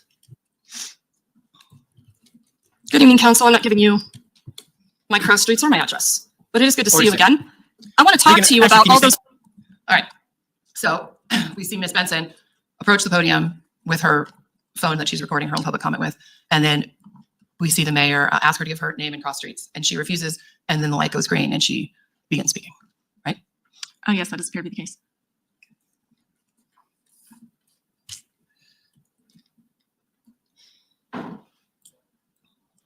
Standing up here. Mayor, the and speaker talking to you is interrupting the about meeting. criminalization that you started down in the Call of library order. on me. Regan, call of Guess order. what? Regan, please.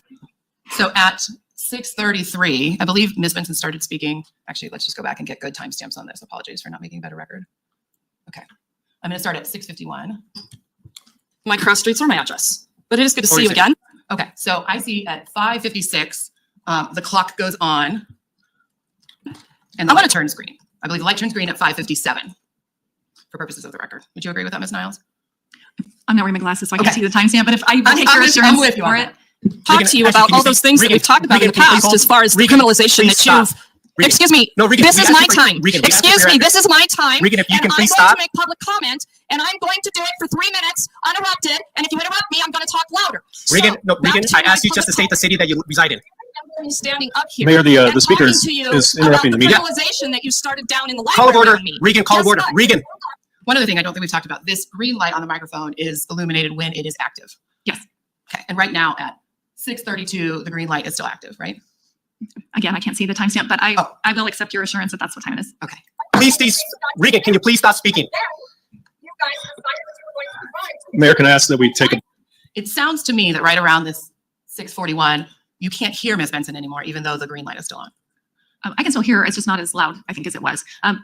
But just from sitting here, I think city council microphones may be louder than other microphones, but That makes sense. just from sitting in meetings, it seems to be the case. break?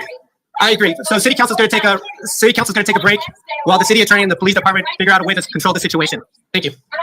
All right. So at 6:53, we have city council taking a break. You take my word for that, that's the number. Yes, I will take your word for that. I believe that's about a minute after Ms. Benson was recognized and the light turned green. Or no, yes, I believe 5:50 something was when she was recognized and the light turns green. And now we're at 6:53. You agree with that? I wouldn't say she was recognized. She was called to the podium and asked to give her name and cross streets, which The light- is different than recognizing someone to speak for public comment. And the light turned green. The light turns green when the person at the podium pushes it. No, this one. Oh, I'm sorry. For the record, I'll say I was pointing to the microphone light green, not the time light green. Yes, it's my understanding the city clerk turns that light green on. And so right now we're I'm at sorry. about a The city minute. clerk turns that green light on and it appears they've done so. And that appears to have when city council leaves the dais is about a minute after the light that indicates when Ms. Benson can start speaking turns green. I know the clock started about 5:56 pursuant to your questions. I didn't write down when the clock turned green, but if that's your assurance from your records and watching the video, then I will defer to that. The video speaks for itself and the hearing officer certainly can review that. Okay. And then once city council leaves, 2 of the city council members stayed, 4 of the city council members left, right? Yes, that's my recollection. Okay. And I believe you testified earlier and we saw in the video that Ms. Benson stayed at the podium and continued giving her public comment while 4 of the members had chosen to leave the meeting. Yes. And Ms. Benson continued to speak. And I believe the timestamp was 10:55 that the mayor came back and said, Ms. Benson, your time is up. In 3, 2, 1. The biggest actions. Do you want to get to that point? All right, I'm going to start it at 10:54. Actually, I'm going to go back a little bit because I think the video.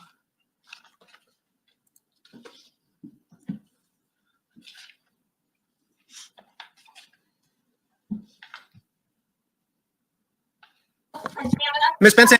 All right, so I'm going to say it's 10:53 when we hear the mayor's voice as if they've come back in and asked Ms. Benson to leave. The video doesn't start for a few seconds after that, but this timestamp is 10:53. So it looks like to me the 4 city council members were out away from the dais for 4 minutes. Am I doing my math right? Yes, and I was in the room, and so during that time period, 4 city council members were off of the dais outside of city council chambers during that entire period until the mayor came back and again addressed Ms. Benson. And you stayed here in the room during that time? Yes, you're gesturing to where I normally sit. I wasn't there the entire time. I did go to the back of the room, and then I went into where city council was as well and let them know they could come back in. Okay. Who makes, I believe you said the clerk's office turns on this light and starts the clock. Yes. Who makes the decision about whether to turn off the live feed or not? That I don't know. I haven't been a participant in. And when the mayor came back, he said, Ms. Benson, your time is up. And she, after a little bit of an exchange, went to the back of the room and did not leave, but she left the podium. Yes.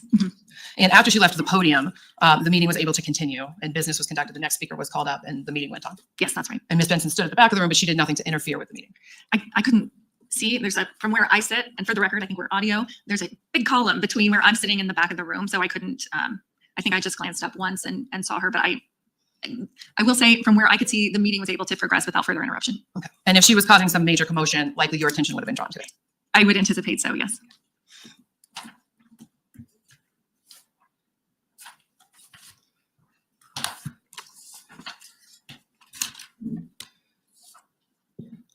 So I want to better understand the process of you filled out the exclusion form?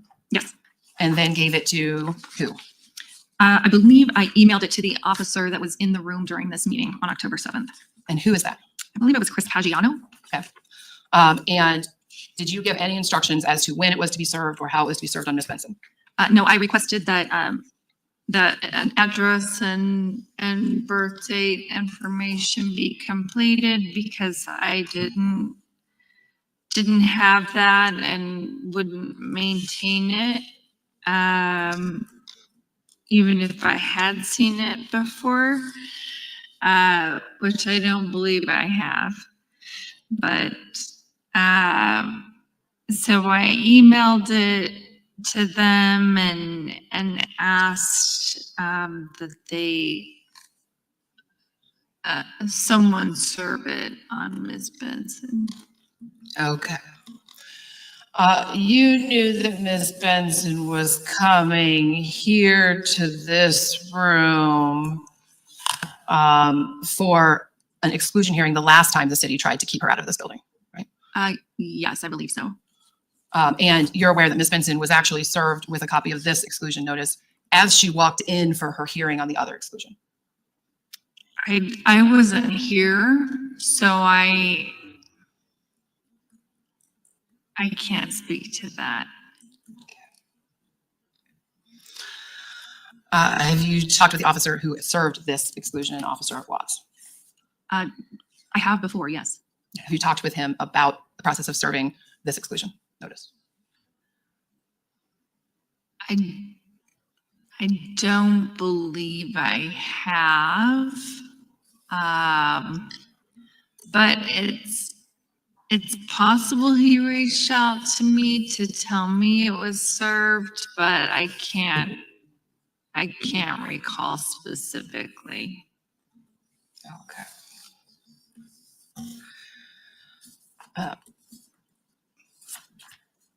Were you involved with the City of Englewood's efforts to try to have Ms. Benson prosecuted for unauthorized practice of law? No. Are you aware that that happened? I do know several years ago, the city prosecutor had filed a complaint with the Colorado Supreme Court regarding Ms. Benson's unauthorized practice of law in Englewood Municipal Court. I was not consulted before that occurred, but I did find out about it after the fact, most particularly when the Colorado Supreme Court sustained the allegation or the complaint. It's your recollection that the Colorado Supreme Court sustained the complaint that Ms. Benson was engaging in unauthorized practice of law? Yes, that they found that it had occurred, but they were taking no action for it. I believe that they stated they had counseled her and they were assured it wouldn't happen again or something like that. It's been several years. But I did see a copy of the letter that they sent to the city prosecutor. And you believe that came from the Colorado Supreme Court? I believe so, but again, it's been a few years. And no action came out of it, so I just looked at it and moved on. We have a very high workload in our office. Were you involved with the city's efforts to have Ms. Benson prosecuted for harassment? For which incident? For videotaping Damian Ellison, the Allied security guard, in this building. I was not involved in that prosecution, no. Were other people in your office involved? What do you mean involved? Did anyone in your office have a conversation with Damian Elligan? Not to my knowledge. So if Mr. Elligan testified, then someone from the city attorney's office called him and told him to make a police report that he had been harassed, you know nothing about Hearing it. officer, I just ask that the opposing counsel demonstrate how prior issues with Ms. Benson, including prior incidents for which they have already had resolved exclusion hearings, are relevant to the issue today, especially when our witness has testified she was not personally involved or has personal knowledge of the intricacies of the incident. Well, I don't know how she's able to testify as to whether anyone in her office had contact with the person you referred to. I'm only asking for your personal knowledge of what other people who work under you might have done. And this relates to an incident that has nothing to do with the exclusion hearing? I do not believe they have nothing to do with each other. Well, I'm asking. I'm trying to understand myself. So this is for an alleged harassment that occurred outside of the events on October 7th. Is that correct? Yes. Okay, So and one how, of the things how is that here- relevant? Sure. One of the things that you have to decide today is, one, whether there's been a proof of a code violation, and two, whether the exclusion would be lawful. The city of Englewood is undertaking a pattern of decision-making intended to retaliate against my client. If you find and believe that this alleged violation is just another step along that process, that is an unlawful order. You cannot retaliate against someone for exercising their protected First Amendment rights. So we had a hearing. Ms. Benson was criminally charged with harassment. That case was dismissed because what she was doing, recording a security guard in a public building, is protected activity. Then we had an exclusion hearing. Here, different hearing officer, and the hearing officer found they had proved no violation. Okay, because Ms. Benson was recording the security officer with intent to protect herself and intent to hold government officials accountable and not intent to harass. And so the day she walks in for this hearing, she gets served with this exclusion notice. They also are prosecuting her for this. They are trying to silence her. So I understand the points that you're trying to make. And as I indicated at the start of the hearing, the city has the burden pursuant to section 1143 to show by a preponderance of the evidence that the person issued the exclusion committed the rule violation that's been alleged. The issuance, duration, and conditions of the exclusion are lawful. I will allow very brief continuance, but brief. All right. Thank you. And only as to what city attorney has personal knowledge of, not what her entire office has done. Absolutely. And I don't want you to speculate about something somebody else might have done, just to the extent they've told you about it, talked to you about it, or you know about it. Okay. So are you aware of any conversations between people in your office and Damian Elligan? No.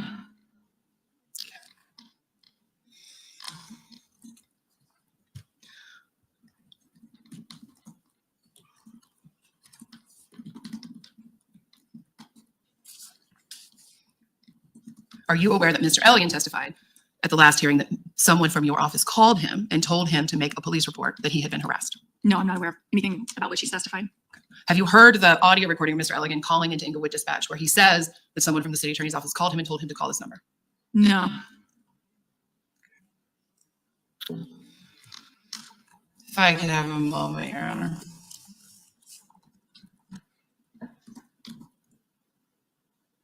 I have nothing further to say. All right, thank you. Any rebuttal? Yes, Your Honor, briefly.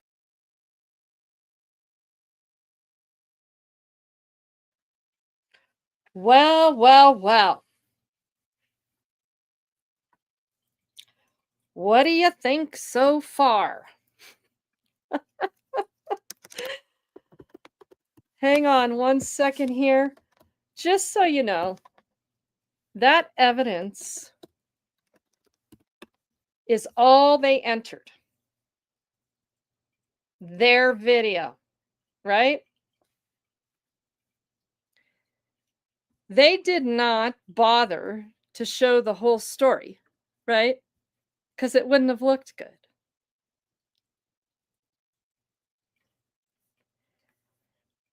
I want to show you the entire public comment that I made that they did not show. And Had I not been recording, there would be no record of what took place that night. True story. Always record your interactions with government. Give me just a second here. I gotta find that video and get to the timestamp.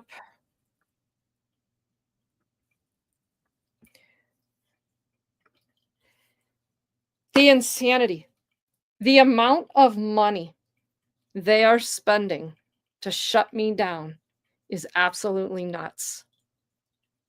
It's like psychotic nuts. It's like nutless. You can be the judge of it all. It speaks for itself. Their actions speak for themselves. My videos speak for themselves. Their kangaroo hearings speak for themselves. I am passionate about being a voice for people that cannot be a voice for themselves, or that have been railroaded by this sob, sit, shit show. End of story. Throw me in jail. Arrest me. Write warrants for me repeatedly. America, this is how we're living. And this is what we're tolerating. No, it isn't. It is what it is, D. I'm not going to stand for it. I don't know how many other people are, but some of these freaks are just having a blast. This is like the highlight of their life. This gives them purpose to have control and power over another. This is why I have very few women friends. It's on display, right? Even the men that are behaving like women, you suck. You're worthless. Pack it up, go home. Yeah, you too, Sean Lewis, you stupid ass.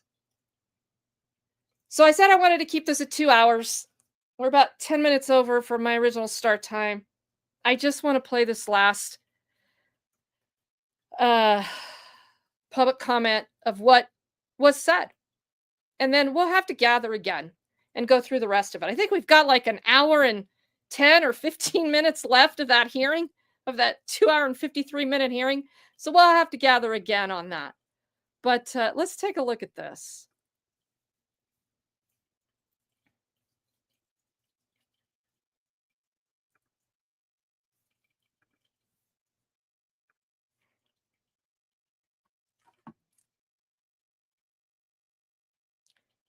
Let me know if sounds good, please.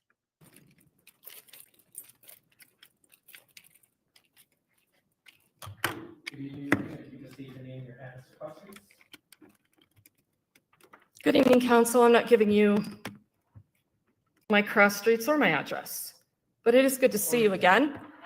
I want to talk to you about all those things that we've talked about in the past as far as the criminalization that you've...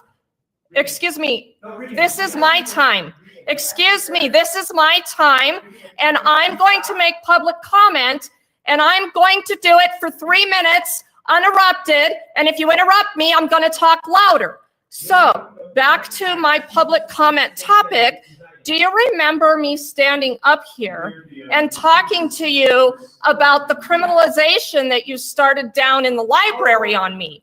Guess what? It blew up and the case got dismissed. And then you guys decided that you were going to try to exclude me from the library, and you're going to go ahead and hold that meeting on Wednesday at 11 o'clock. It's a hearing right here in the City Council chambers. And I'd like to invite anyone that would like to come to that hearing on the record here tonight. It is public comment time. I don't know why the City Council is getting up and leaving the dais. That's interesting, but that's okay. I'll keep talking to the members that are staying.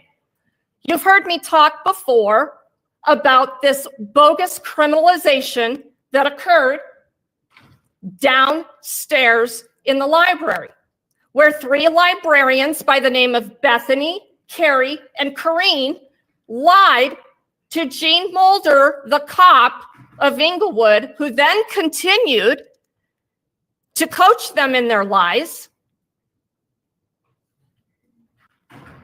The DA dismissed the case where this city tried to have me criminally charged for harassment. You know why that case got dismissed? Because it was all a lie. I told you it was coming. And nobody took me serious. And that's really unfortunate.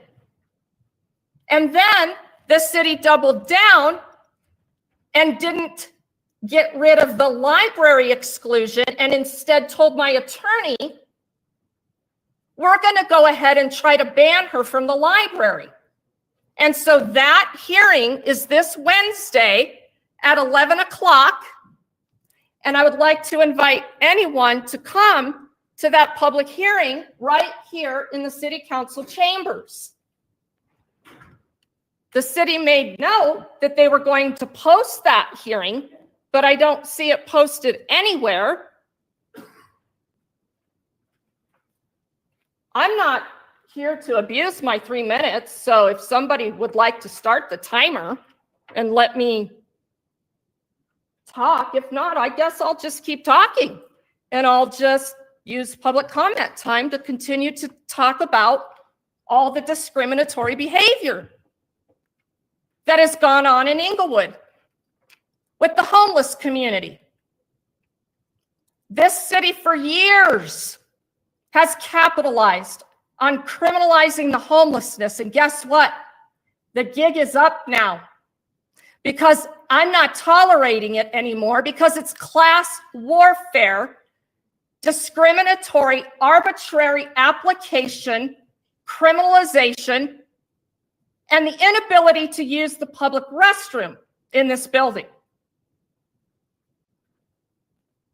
There's also another known fact that library and the staff are using this idea of having to use a key for that bathroom to have the homeless lock themselves in the bathroom so bad things happen in the bathroom. That's going to come to an end. This city is going to answer.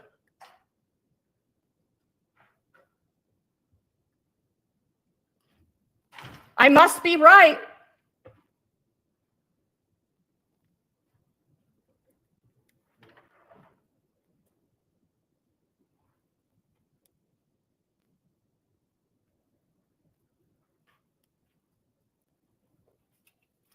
This city has spent the last 2.5 years targeting me for no reason, none, other than my voice and standing up for those who cannot stand up for themselves. You've seen numerous cases, factual, of police abuses,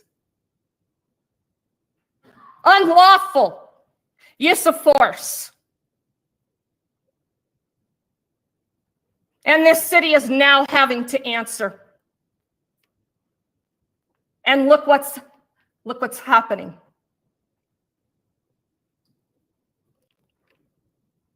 Everybody's running and hiding.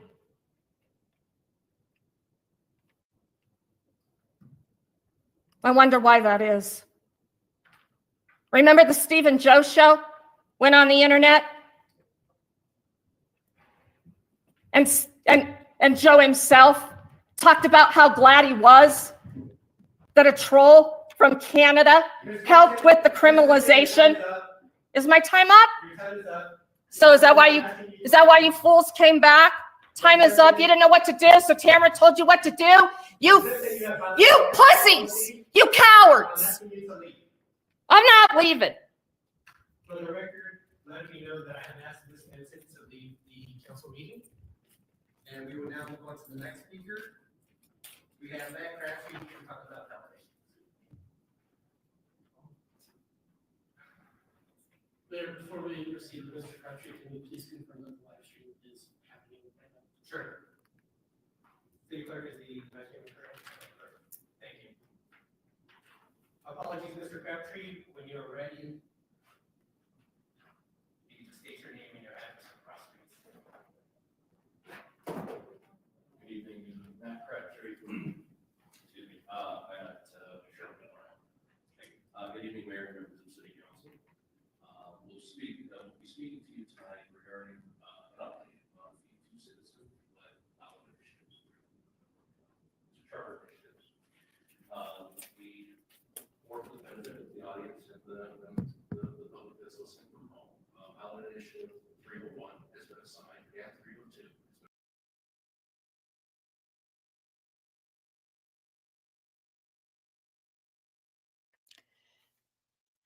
And that's that. And I ended it right there. Did you see the 7-foot tall jack wagon start laughing? He was bummed that they weren't going to arrest me. You saw Sean Lewis, the city manager, walk back in. They were all conspiring on how to handle it. I left on my own a short time later after engaging with the cops a little bit. And then they proceeded to write a warrant for my arrest. And Tamara, she just knew nothing. She didn't know anything.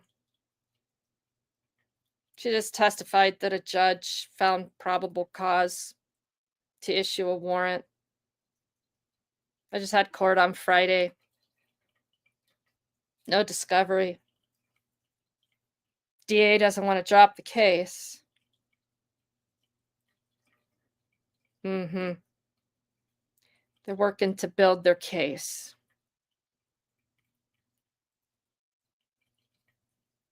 Yeah, I know, Bill. I know it was. And so that's where we're at with this so far. We'll see what happens with the criminal charges. I don't know.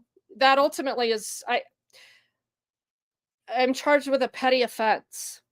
And I've not even technically been arraigned on what it is. But the hearing officer, she's come up with all the state charges that she has discovered and tried and convicted and sentenced me on as well with her friend Tamara. So that was the hearing testimony up until that point. We'll have to gather again. Any closing thoughts or statements before we call it a day?